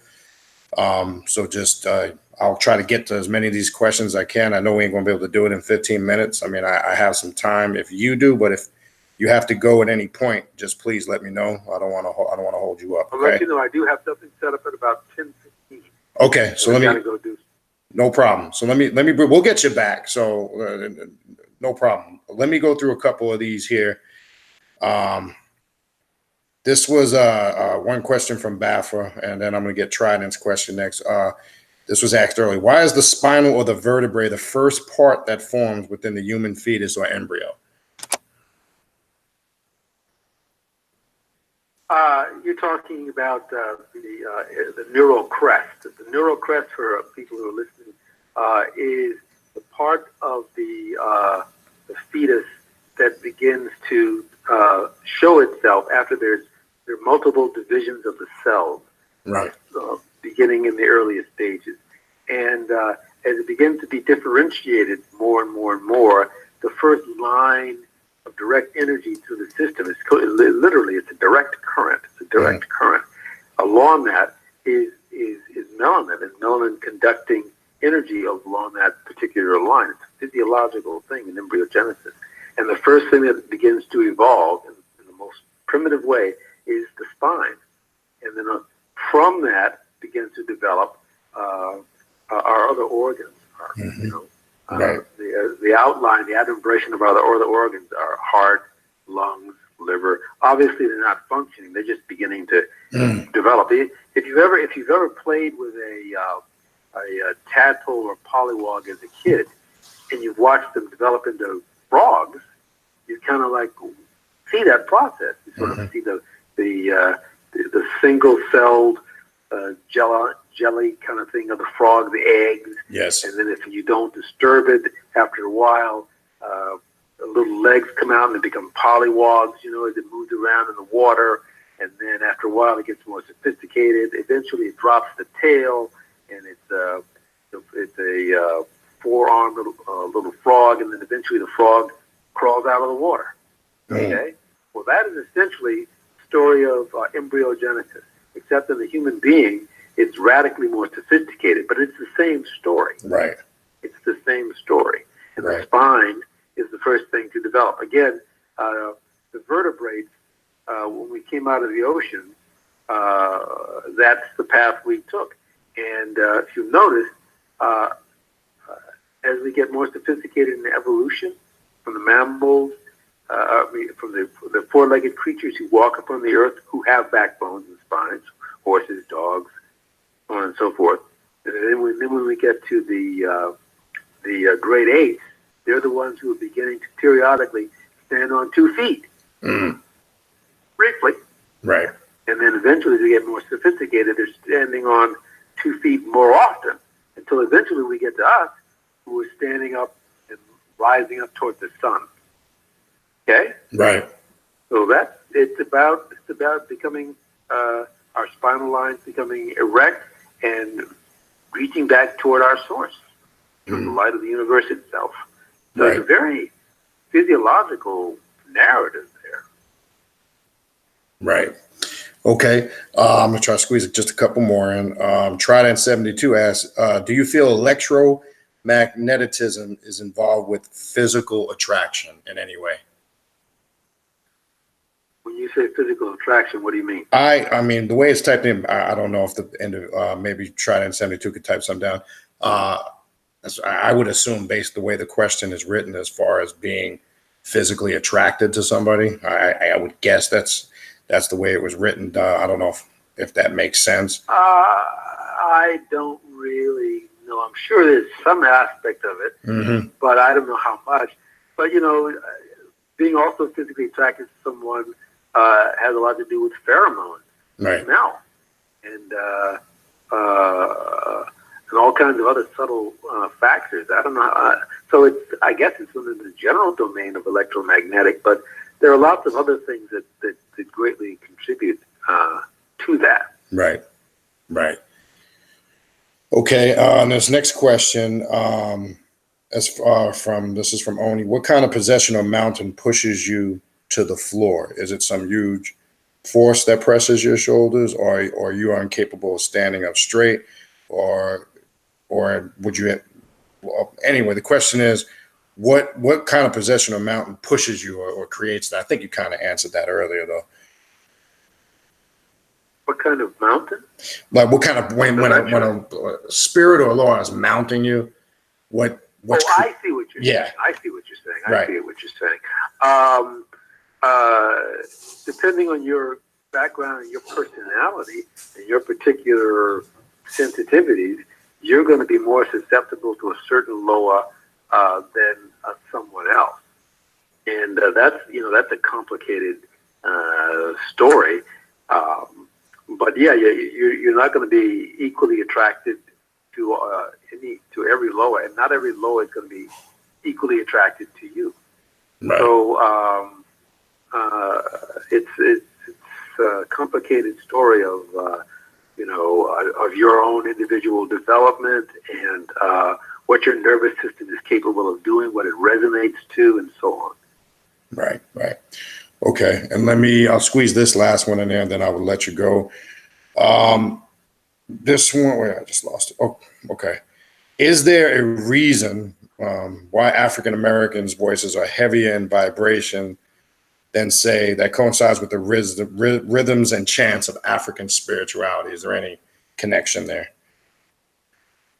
I would intuitively, I say yes.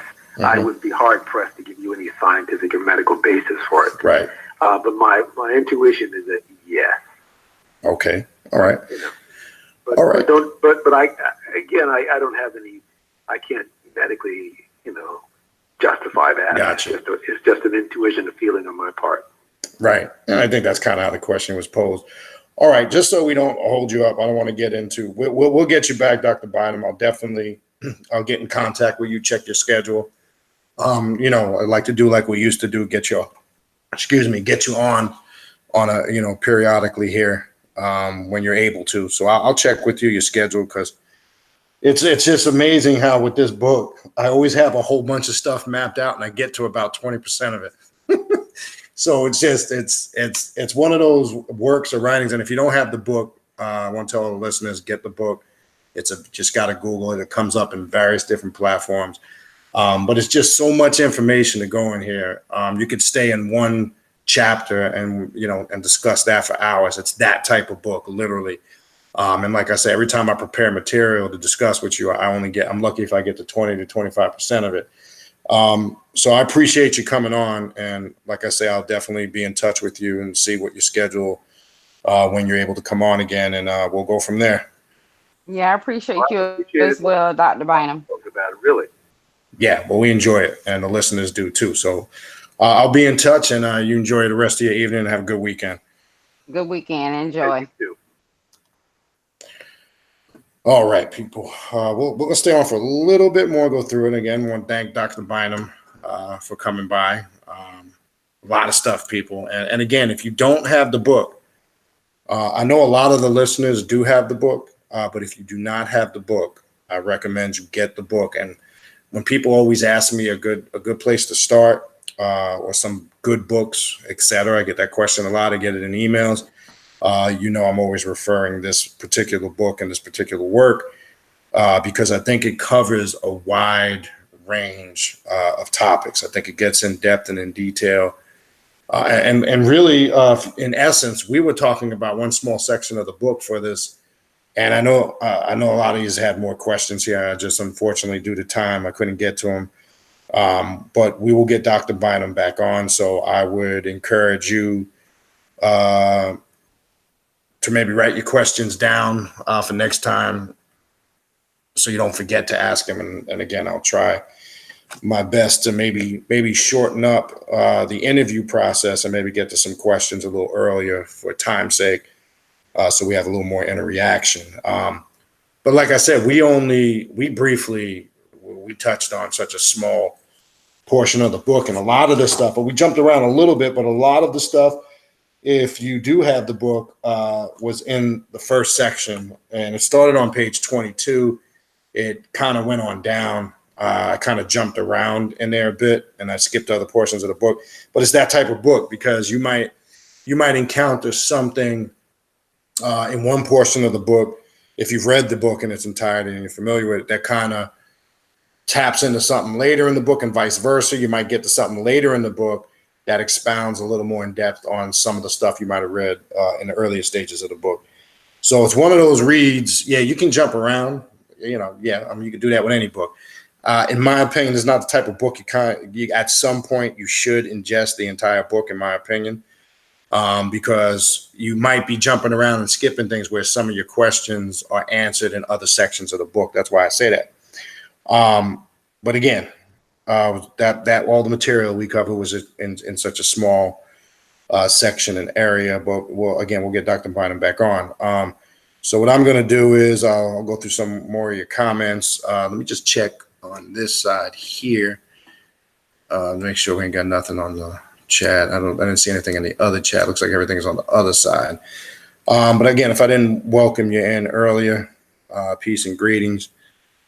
So we welcome everybody here, and I know still a lot of you are still here. So let's see if we can discuss some of these things. We'll go through best we can for a little bit. We'll stay on for a little bit longer. Raven, is there anything you wanted to add real quick before we do that? No, you're right. It's a lot of content and information, and just for me, just how my brain works.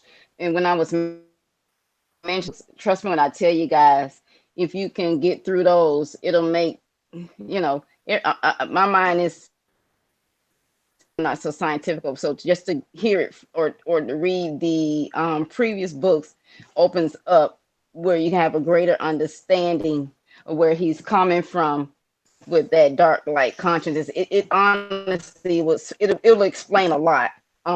Dark light consciousness, like the African unconscious, it really would. It'll help you understand how he comes up with what he comes up with, how he ties it all the way back to the beginning. Mm-hmm. True indeed. We have always had this knowledge, how we have always known about it. This is just not, no new phenomenon, but as it's just the time now for it to really come. Why you hearing about it more, hearing more about the Kundalini, and that's why everybody want to raise their Kundalini, but they're not understanding. We lost you again. You're going in and out. But no worries. I'm gonna shut up. But that's it. I appreciate it. Yeah. All right. So let me go through some of the comments, and again, just a couple quick announcements. I didn't get a chance to do that in the beginning. The drumming that we are doing on Saturday, we changed that start time to 8 o'clock. I just want to put that out there again for those that are coming to the drumming on Saturday night. The original start time on the flyer was 7:30. It's going to be actually at 8 o'clock. So I just want to put that out there as a reminder for those coming to the event on Friday. That begins at 8 o'clock also. For those that are coming from out of town, just again, contact me when you are actually here, or if you're coming from out of state, just so I'm aware, and we can plan accordingly. All right, so let me see what other comments we got in here. I know earlier the link was somebody had posted. I think it was Wacky J had posted it at the top for the book. Yes, he did. Yeah, so if you are interested in the book, there's the link right there at the very top of the chat in the beginning for you to do that. Click on again. I'd suggest if you don't have it, get it. All right, so let me see where I left off here, and we'll kind of touch a little bit on this. Yeah, why are you trying to find that? Why are you trying to find that too? I would like for him to. We didn't get a chance to deal with that, but the Dravidian or the how the Hindus utilize the Tantra to raise the Kundalini. Right. Mm-hmm. Yeah. Yeah, we didn't get a chance to really touch on that, but I think when you were asking the question, which one thing I think is real important, and let me say this, when you were explaining what you were doing, how he described that being, preparing a way or a vessel for the energy, it's connected to it. And I'm glad you explained that, because I think some people get confused, and I don't know if you were on at the time. I think you came on at the time, and I had him explain, and I was asking questions because I wanted him to make things clear.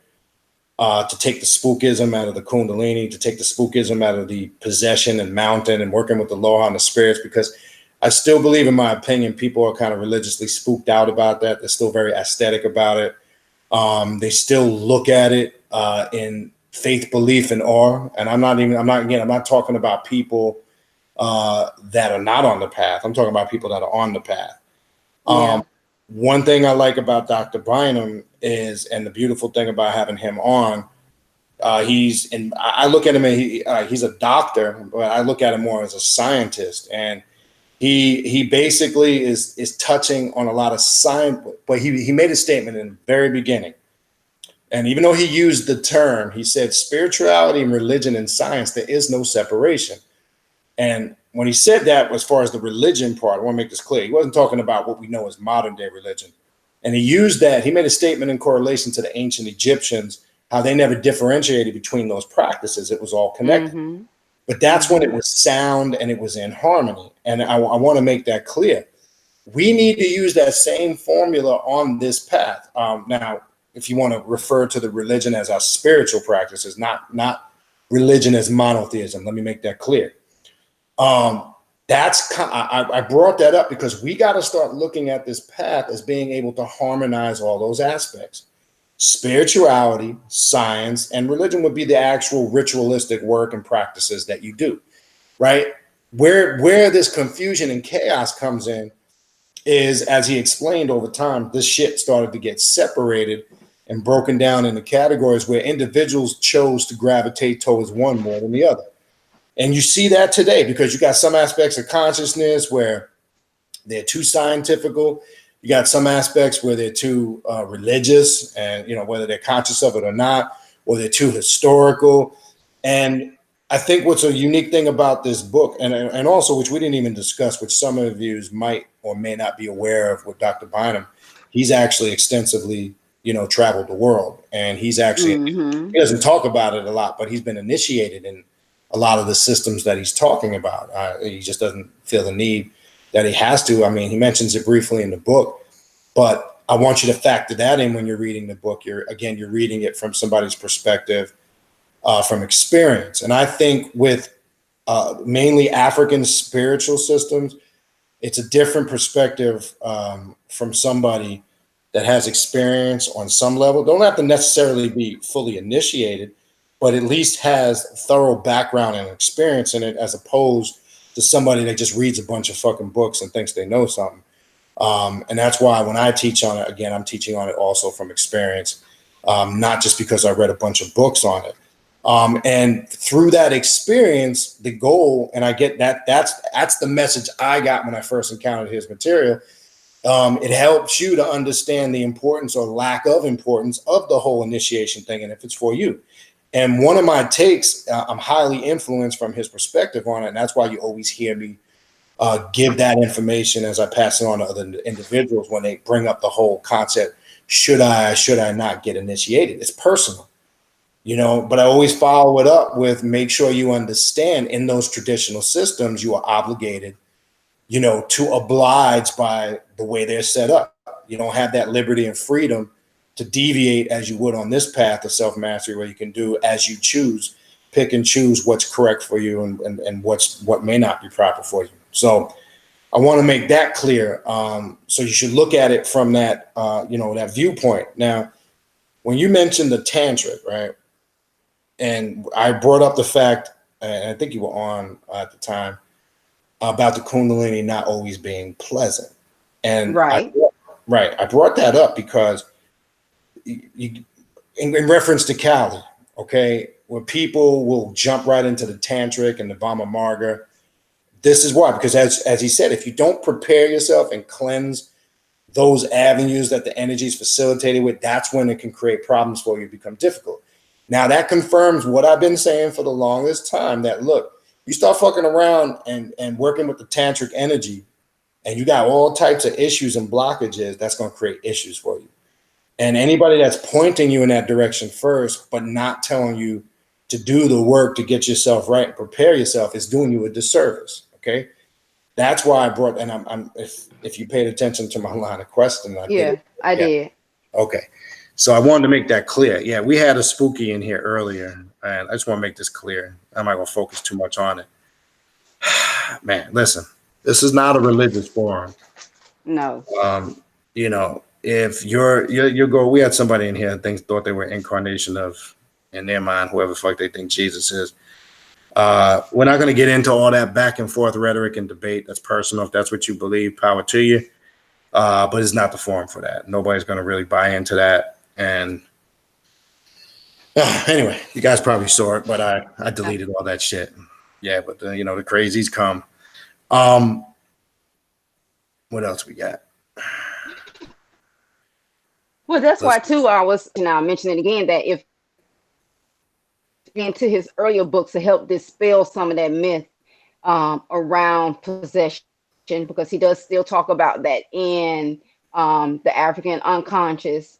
He gets a little bit more into it and tying in the three. Yeah.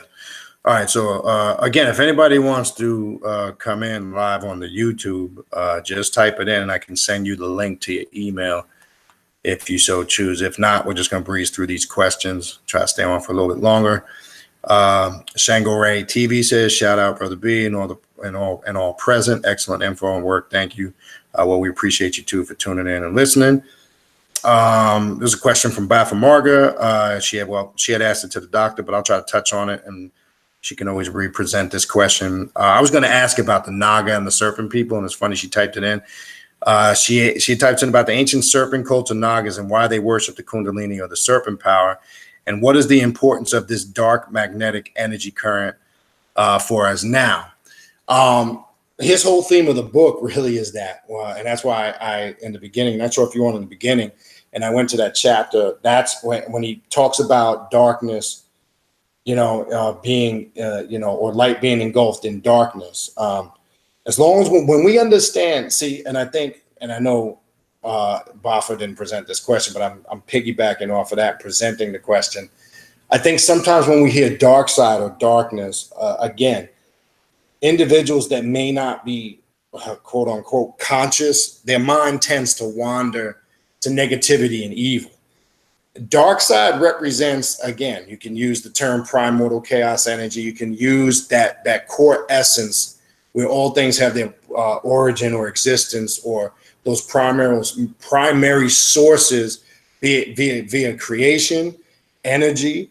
I just think when you look at the cults like the Naga serpent cults, and even when you look at, let's say if you go over to West Africa, the Baldo rite, right?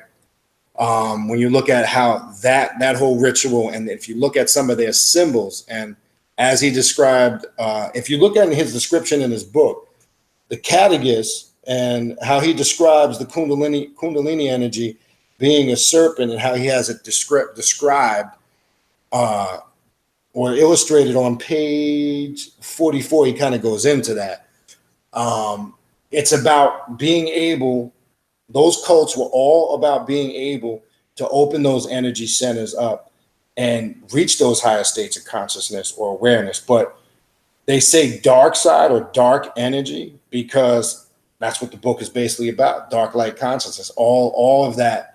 How those higher states of consciousness, when it starts, its point of origin is the brain. Now factor this in, because as he deciphered between different aspects of melanin, and when he was talking about the neuromelanin, which has its origin in the stem of the brain, you also have to really connect that on an esoterical level to the first Hermetic principle of Tahuti. All is mental, mental is all, the universe is mental. All things have its origin in the mind. That takes on a whole different meaning. Okay, so there's many reasons for that, and again, this is just my opinion and my research on it. All right, most of those serpent cults, that was their goal, to counter the divine via this work. Some of that ritualistic work involved some of the stuff we're talking about, and that's why I brought up spirit possession and mounting and things of those nature, to take that spookism out, because as he said, that's just open yourself up. And I believe the term I was reading in here, how he describes it in the book, is the transdimensional you, which shows a multifaceted or many different dynamics and aspects to your higher self. Okay. So the work varies. You're going to find in a lot of those different groups. And when you do some of your research on them, you're going to find, though they might have different methodologies in their approach, but they're very similar in nature. They're very similar how they might be carried out, the symbolisms, even some of the dress of these different cultures. All right, but I would, again, focus on, when we say dark magnetic energy, that's a whole nother thing, right? That's basically just using, another term, just so people don't get confused. That's just like using another term to describe all these different concepts, right? We know everything is energy. But again, when you're tapping into this current, working with this energy, it still doesn't negate the fact, and I'm always going to stress this, that you must get yourself right. And he talked about sound mind, sound body, being in that sound mind and sound body, because some of this stuff can be damaging, if you're not at that state. And I want to make that crystal clear. Now, I wouldn't use the term, I know it might appear like that on the surface, worshipped the Kundalini or serpent power, because really, in essence, they weren't worshiping it. They were, because you kind of answered that later in the question, they were more so activating that energy. I know it can come across like that. I'm not saying you wrote it from a religious perspective, but I wouldn't look at it as they were worshiping, because people confuse that too with sometimes ancestral practices, and that's why you'll hear I don't like to use the term ancestral worship, because that can kind of come across. But anyway, I get the point. Good question. All right. So what else we got?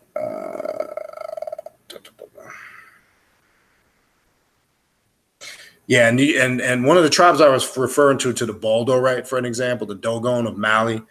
Go do some research on them. They were one of those Naga or serpent tribes. In their history, they record, and I asked him about the triune brain, and he was talking about the reptilian brain. And I asked that for a particular reason, because I knew we were going to get into the Kundalini or the serpent energy. Now, they believe that their origin and ancestry comes from beings, in the deep depths of the sea or the water. And it's recorded in their writings that they came to the surface and they intermixed with humans. But to get that intermixing with humans, they exchanged, higher forms of knowledge with surface people. And again, I'm quoting what's recorded in their history.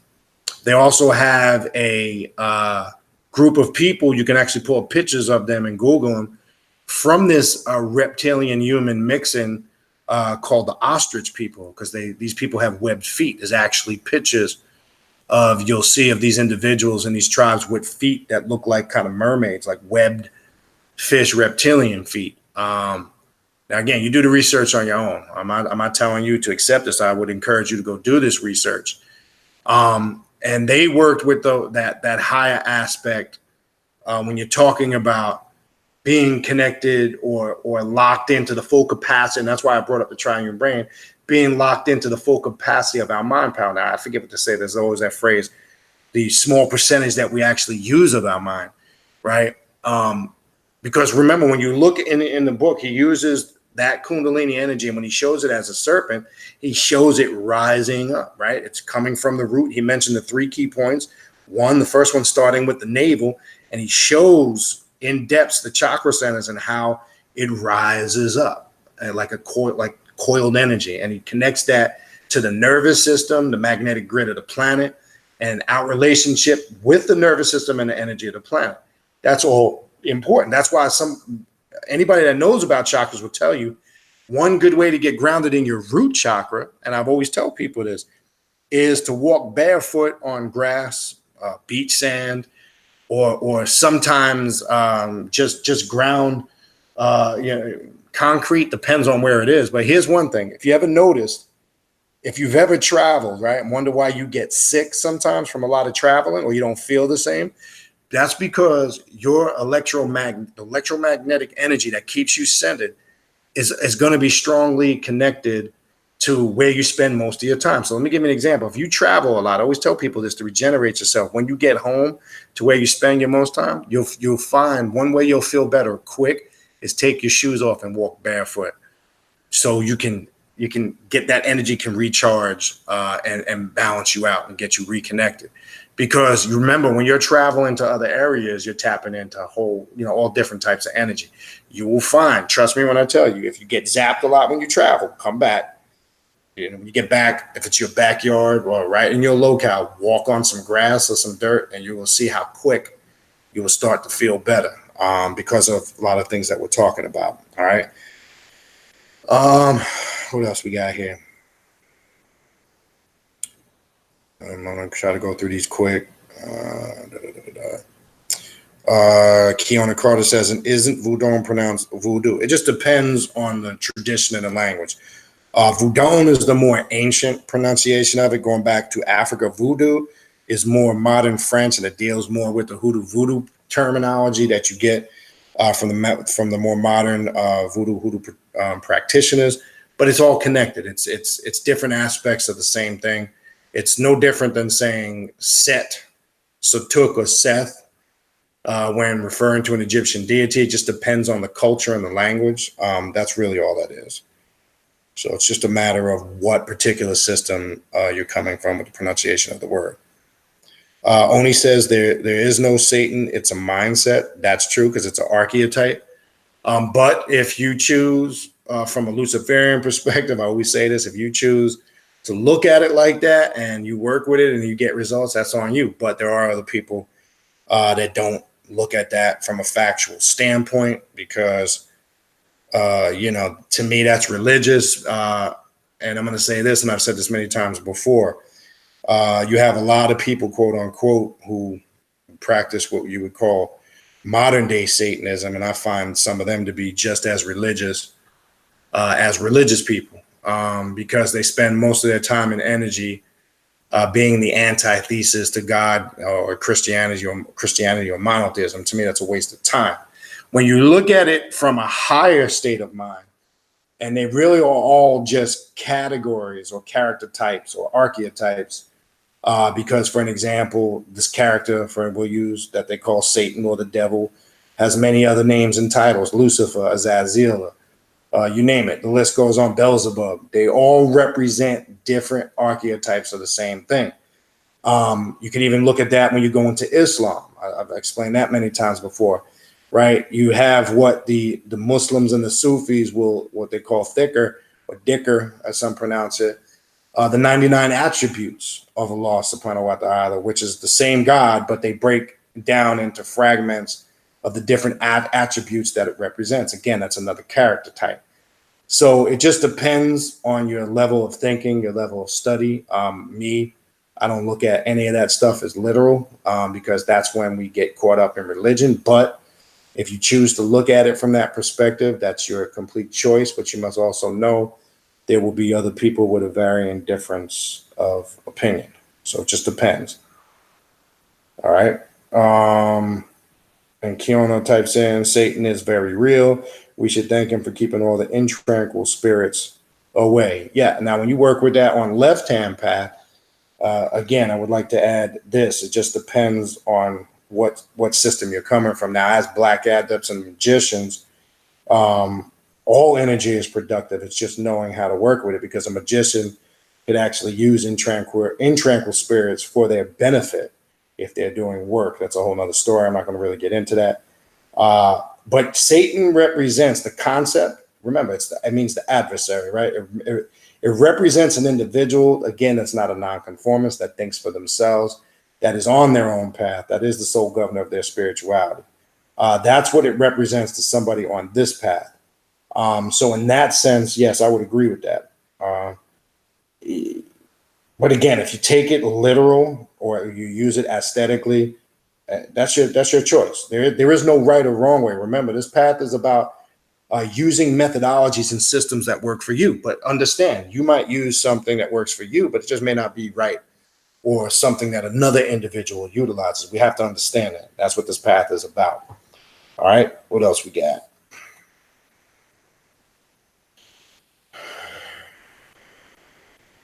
Yeah, I see Straight Panther. You're trying to come at this Jesus incarnate character. Yeah, we don't deal with that here. And again, it's as simple as just finding a platform where that's what we deal with. All right. And again, I see another comment by Kiona. Belief is personal. Okay, because I can believe that, like, let me give you an example. It's personal. And to argue over it is ridiculous, because you're not going to change or convince people of their beliefs. If they're stuck in them, you're not going to change. I can believe this cup is a God. If I believe it's a God in my mind, I'm really the God, because I'm giving it power of that belief. So belief is personal. We have to understand that. Religious belief that's a whole nother story. But belief in general is personal. And you can't factually prove a belief. And what gives that belief power is the person's personal conviction in that belief. And that's fine. But again, we must understand that because an individual might not have the same beliefs as you can't get upset at that. You can't get mad with that. And you can't become argumentative with somebody because they may not believe in your ideology. So that's fine. But again, it's personal. And you can't. Okay, another comment. Okay, everything is energy, but spirits of light and dark exist. Yes, they're just polarities of the same thing. Again, I would always refer people to the 7 Hermetic principles of Tahuti. Understand the doctrine of vibration and rhythm and the doctrine of polarity. You will understand that. All energy are just varying degrees of the same thing. It's just understanding and perceiving them and knowing how to use them. Now, we as humans can break it down and classify it as dark or light, good or bad. That's fine. But we have to understand they all have its source or origin from the same thing. What happens is when we as humans start to separate this stuff, this is where the confusion comes in and people start drawing lines. I'm on this side, I'm on this side. And then your personal opinions get involved, your faith and your belief gets involved, and then it just becomes pointless. All right. But anyways, good points. All right, what else we got?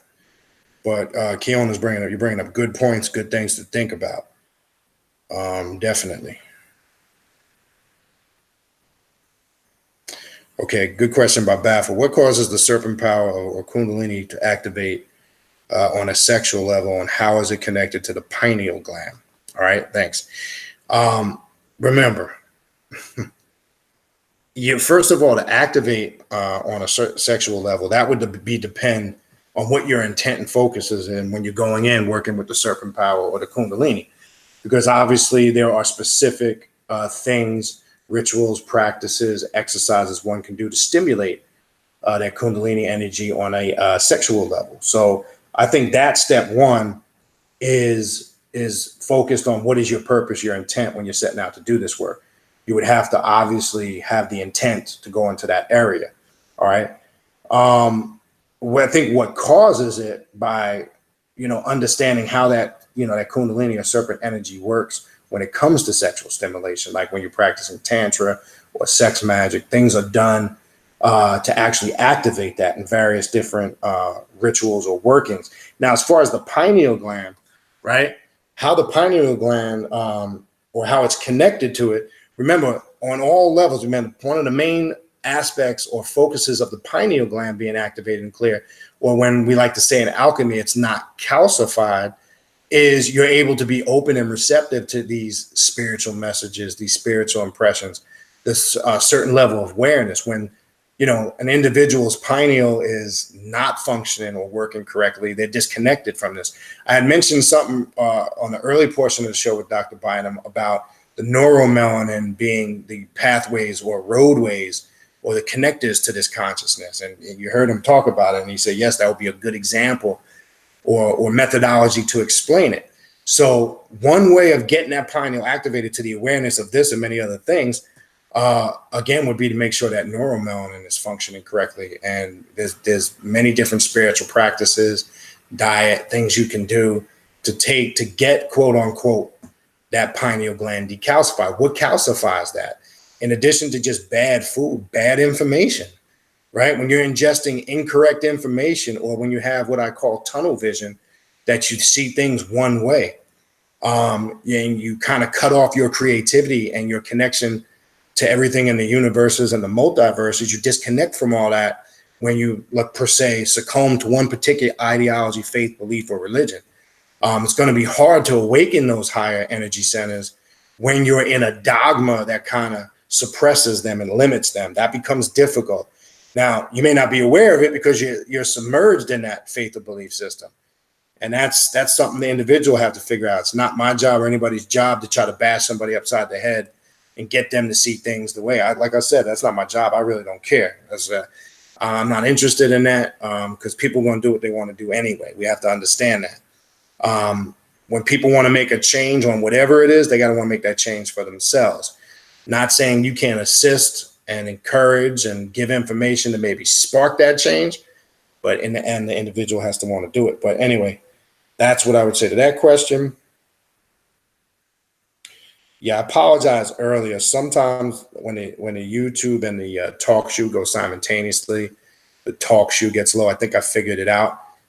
Sometimes it lowers the mic on the radio show, and I was able to go in there and adjust it on the other end. I'll keep that in mind. It happened, I think, a couple shows ago also. I am aware of it. I am working on it. So I apologize. I know there was a couple short periods here and there where he kind of got low. All right. All right, what else?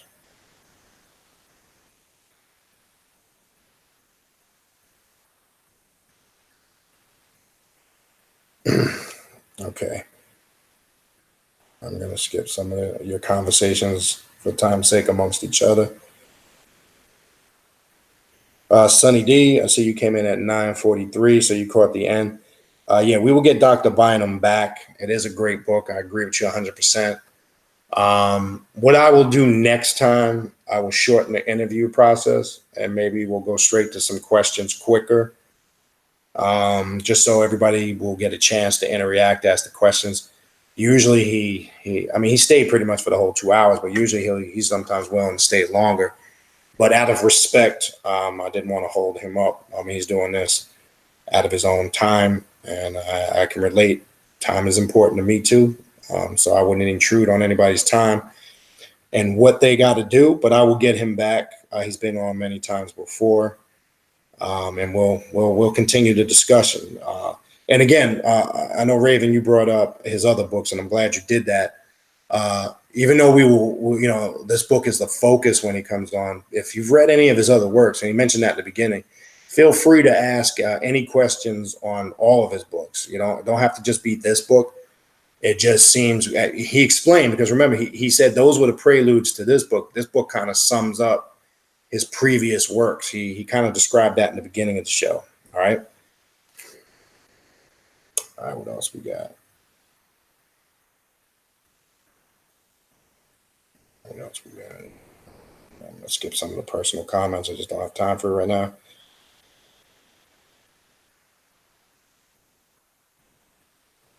This was a good question. I know this was at Dr. Bynum earlier by Wacky J. Do you have any suggestions for brain detox and cleansing to activate the 7 circuits like Dr. Jewel Pookrum? Now, if you go into the archives, I actually had Dr. Jewel Pookrum on, and I'm glad you just reminded me. I'm thinking about getting her back on. She's actually been on the show twice. And one of the shows we did, if you look in the archives, it's called The 7 Circuits of the Brain. She talks about that process on there. She gets heavily into, diet. She talks about melanin. She gets into the breakdown of how artificial and synthetics damage your melanin, and it affects how the brain functions. Because as you know, when most people go to the doctor, they're quick to give us antibiotics, right? And listen to the term. And one thing I take that helps with it, and I think I've mentioned this before in the past to help what you're asking, Wacky J, if you get the refrigerated probiotics that you get in the herb store, right? This was something I was told years ago, and it definitely makes a difference because since I've been on it, I could definitely feel it tremendously. Don't get the one that's not refrigerated. That's usually got preservatives and fillers, and it's not as effective. If you get the one with at least 5 billion cultures of probiotics, the one that's refrigerated, and take it once a day, they have it in many different forms. That's something that helps the function or full capacity of that. And it has so many other benefits that's connected to it too, as far as boosting up the immune system, energy, but it really protects the whole entire body from that good bacteria that's stripped from us all the time via poor diet, via taking in chemicals and artificial preservatives that kind of strip the full capacity of our brains functioning correctly. She gets into that. She talked about it on the show. I know she's talked about it in a lot of her lectures. Meditation, obviously, was another great tool. I want to also talk about this, and it's funny because I mentioned this on the last. You heard Dr. Bynum talk about all of these spiritual systems, and I think this went over everybody's head because I felt it. These systems are trying to teach people. Sometimes we spend so much fucking time talking, right? And that's why people that are caught up in dogmas, remember, no great prophet, sage, mystic, guru ever received a revelation while they were talking. They received it while they were in silence or meditation. And he said a lot of these systems are trying to teach you to still and quiet the mind so you can hear and listening. And that's the problem with a lot of us. We like to talk so much shit that we're not going within, and we're tapping into the, like you said, the esoterical aspect of this. Most people are trapped on an exoterical level. They're caught up in worldly and physical things. You can't encounter the divine to its fullest if you are, for the most part, exoterical, because that means you're grounded in physical stuff. So you're more objective than anything else. And the problem with that is you can't listen for the messages, right? We're talking about tapping in to this divine high aspect of your mind, all these different things, working with the serpent, the kundalini, all this stuff. But it starts with the disciplinary aspect of you being able to listen, still the mind, get that silence so you can receive the messages. If you're not listening, how are you going to hear anything? We don't, because we're so busy sometimes, we got diarrhea of the mouth. But anyway, what else we got?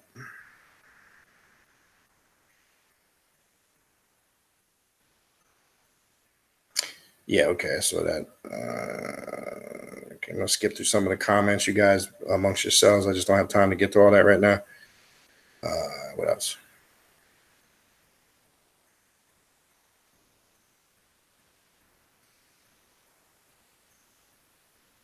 Okay, what else we got? We're skipping some of this. Yeah, I see Raven put the book in again. I'm telling you, people get it. If you don't have his book, great read. You know me. I mean, this thing. I got enough of books to start my own museum. All right. What else we got? African Sun types in. Isn't Satan actually a demon named Melik? That Melik Tos. That's another title, right? That would be no different, as I was saying earlier. I know you probably heard me say that earlier. In Islam, Allah has 99 plus 1 different names. You can find this in many different cultures. I was just referring to them too. Yes, you will find different titles because we need to understand the breakdown of what those names mean. Now, Melik or Malik, that also has root in the Aramaic for justice, right? Even the Arabic name Malik, right? We hear these terms. You'll even hear one of the angels, Malachi, or Malachi Zodok, or Melchizedek, as it's pronounced in the Greek, angel of justice, right? Which some liken to the angel Michael, he who dares to be like El. And I've always encouraged people, we need to really understand. I'm not saying you need to be a linguistic scholar and have a master's degree in it, but we should understand the basics and the phonetics of words. Azazel, the one removed, Lucifer, light bearer, because people automatically think it's all the same thing, but it's not in essence the same thing. It's connected, but it's breaking down the different attributes, character and archetypes of these different energies that we're discussing. So you're going to find many different titles and names. That's all dependent on whatever spiritual culture, philosophy, or system you're coming from. So yes, and I'm sure there's many others. Samael. We can come up with so many different names. All right. Okay, Trident 72. I see you put some clarity to that question earlier down here. As above, so below vibration. Thinking about crossing of lines with spiritual, physical, and if you felt attraction played. Okay, that would be something you might want to throw at him again. I know you typed that in after he left. But in my opinion, yes, I would think that there's a connection to that on some level. But I think a lot of that has to do when you say the principles as above, so below vibration.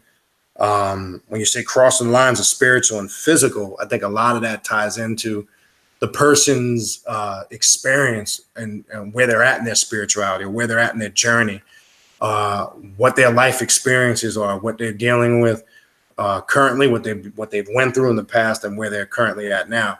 I do think there's a connection to that, in my opinion, from experience. I mean, what level? I think that's going to vary from the individual, but I personally, from my experience, would say I do believe there's a connection with what you're saying. All right. But again, I would if save that question again, if you would like to get more perspective from his perspective and what we were talking about, definitely do that. I'll bring that up. Yeah. Yeah, this is a good comment. I've talked about this. Oni types in, most people can't stand to be alone for 5 damn minutes.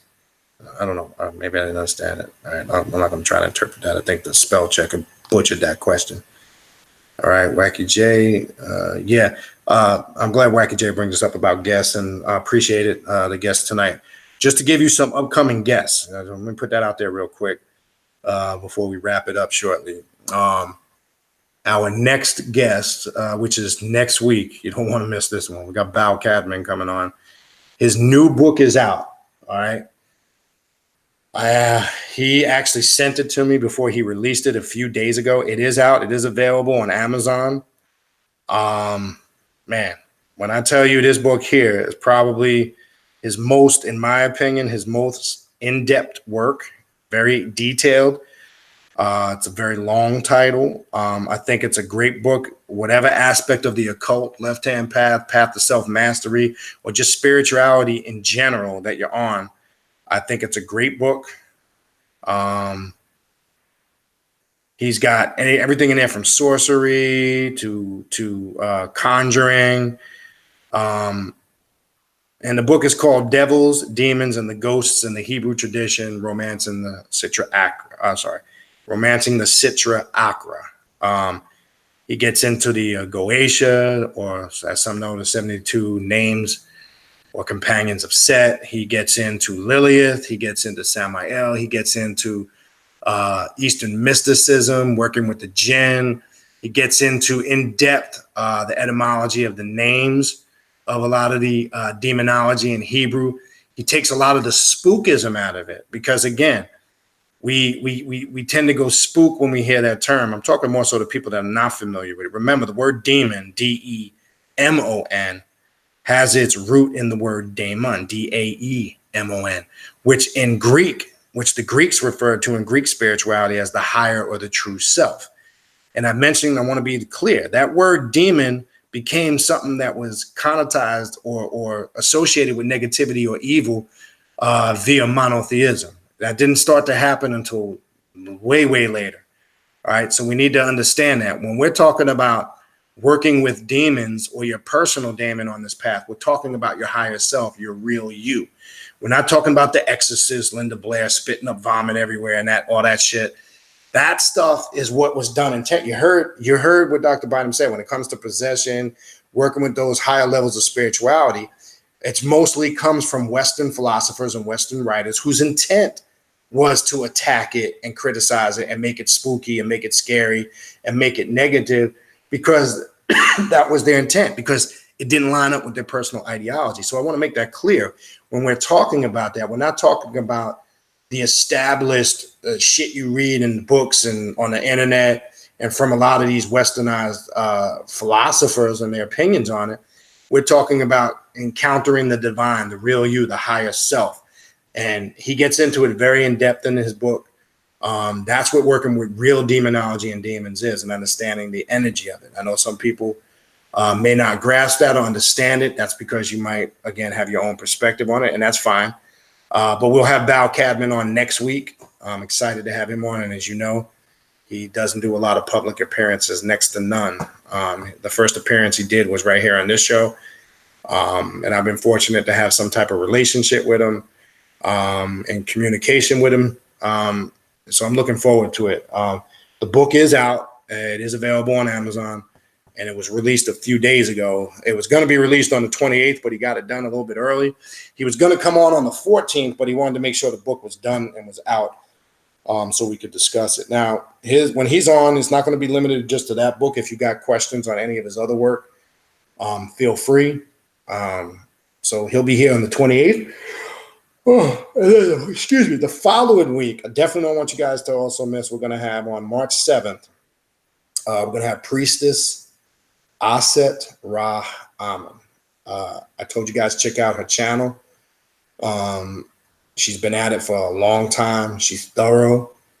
And it's not just about she's a female teaching from female things. And I get tired and sick of that because to me, that's stereotyping.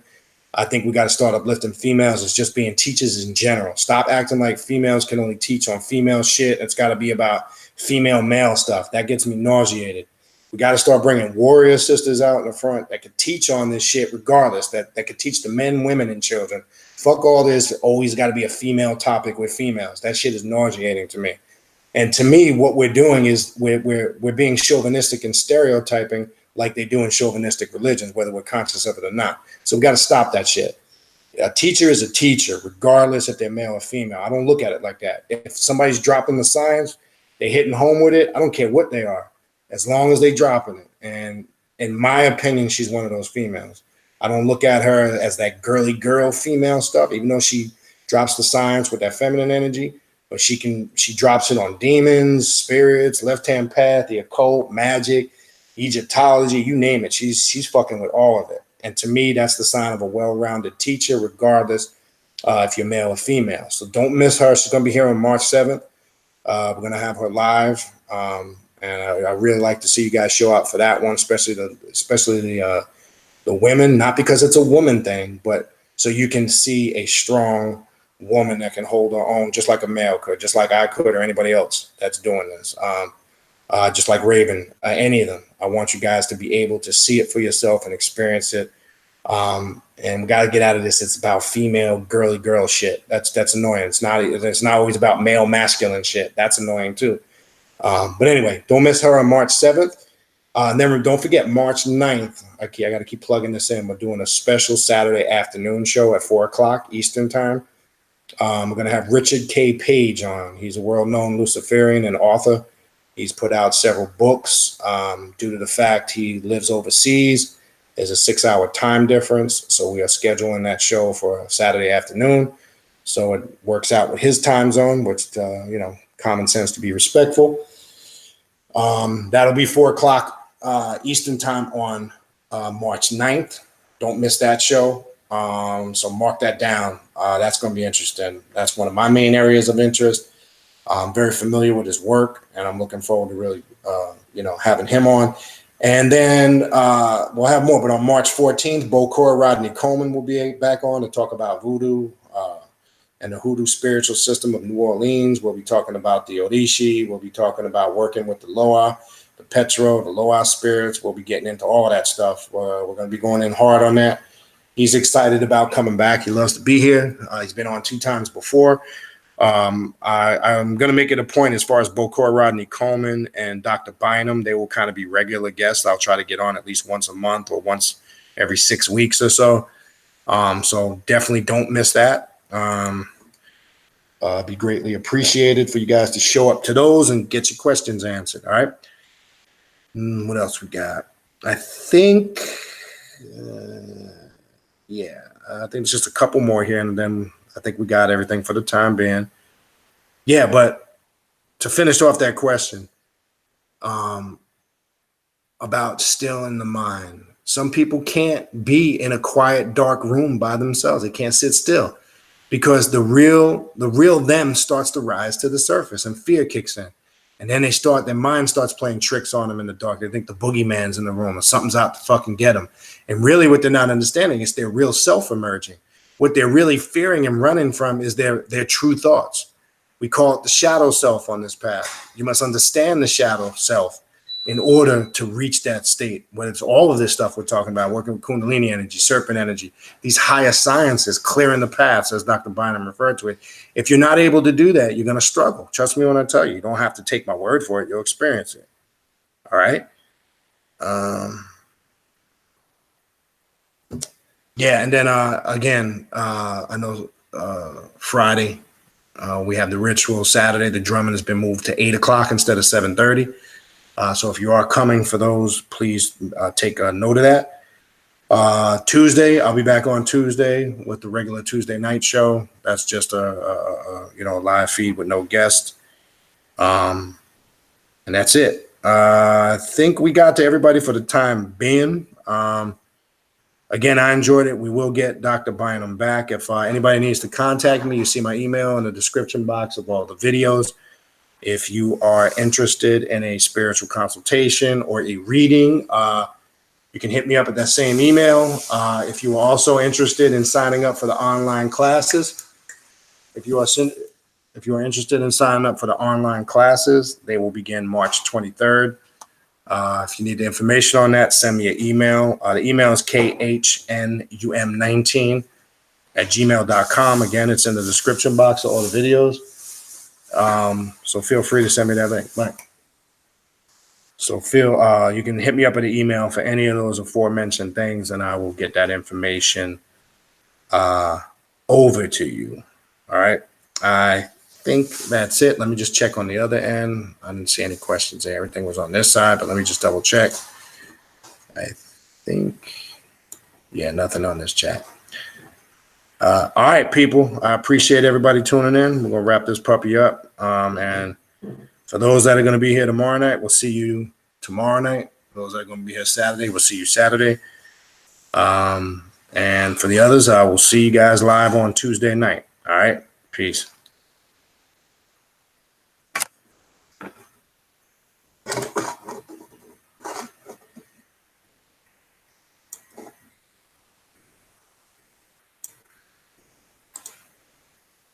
Recording paused.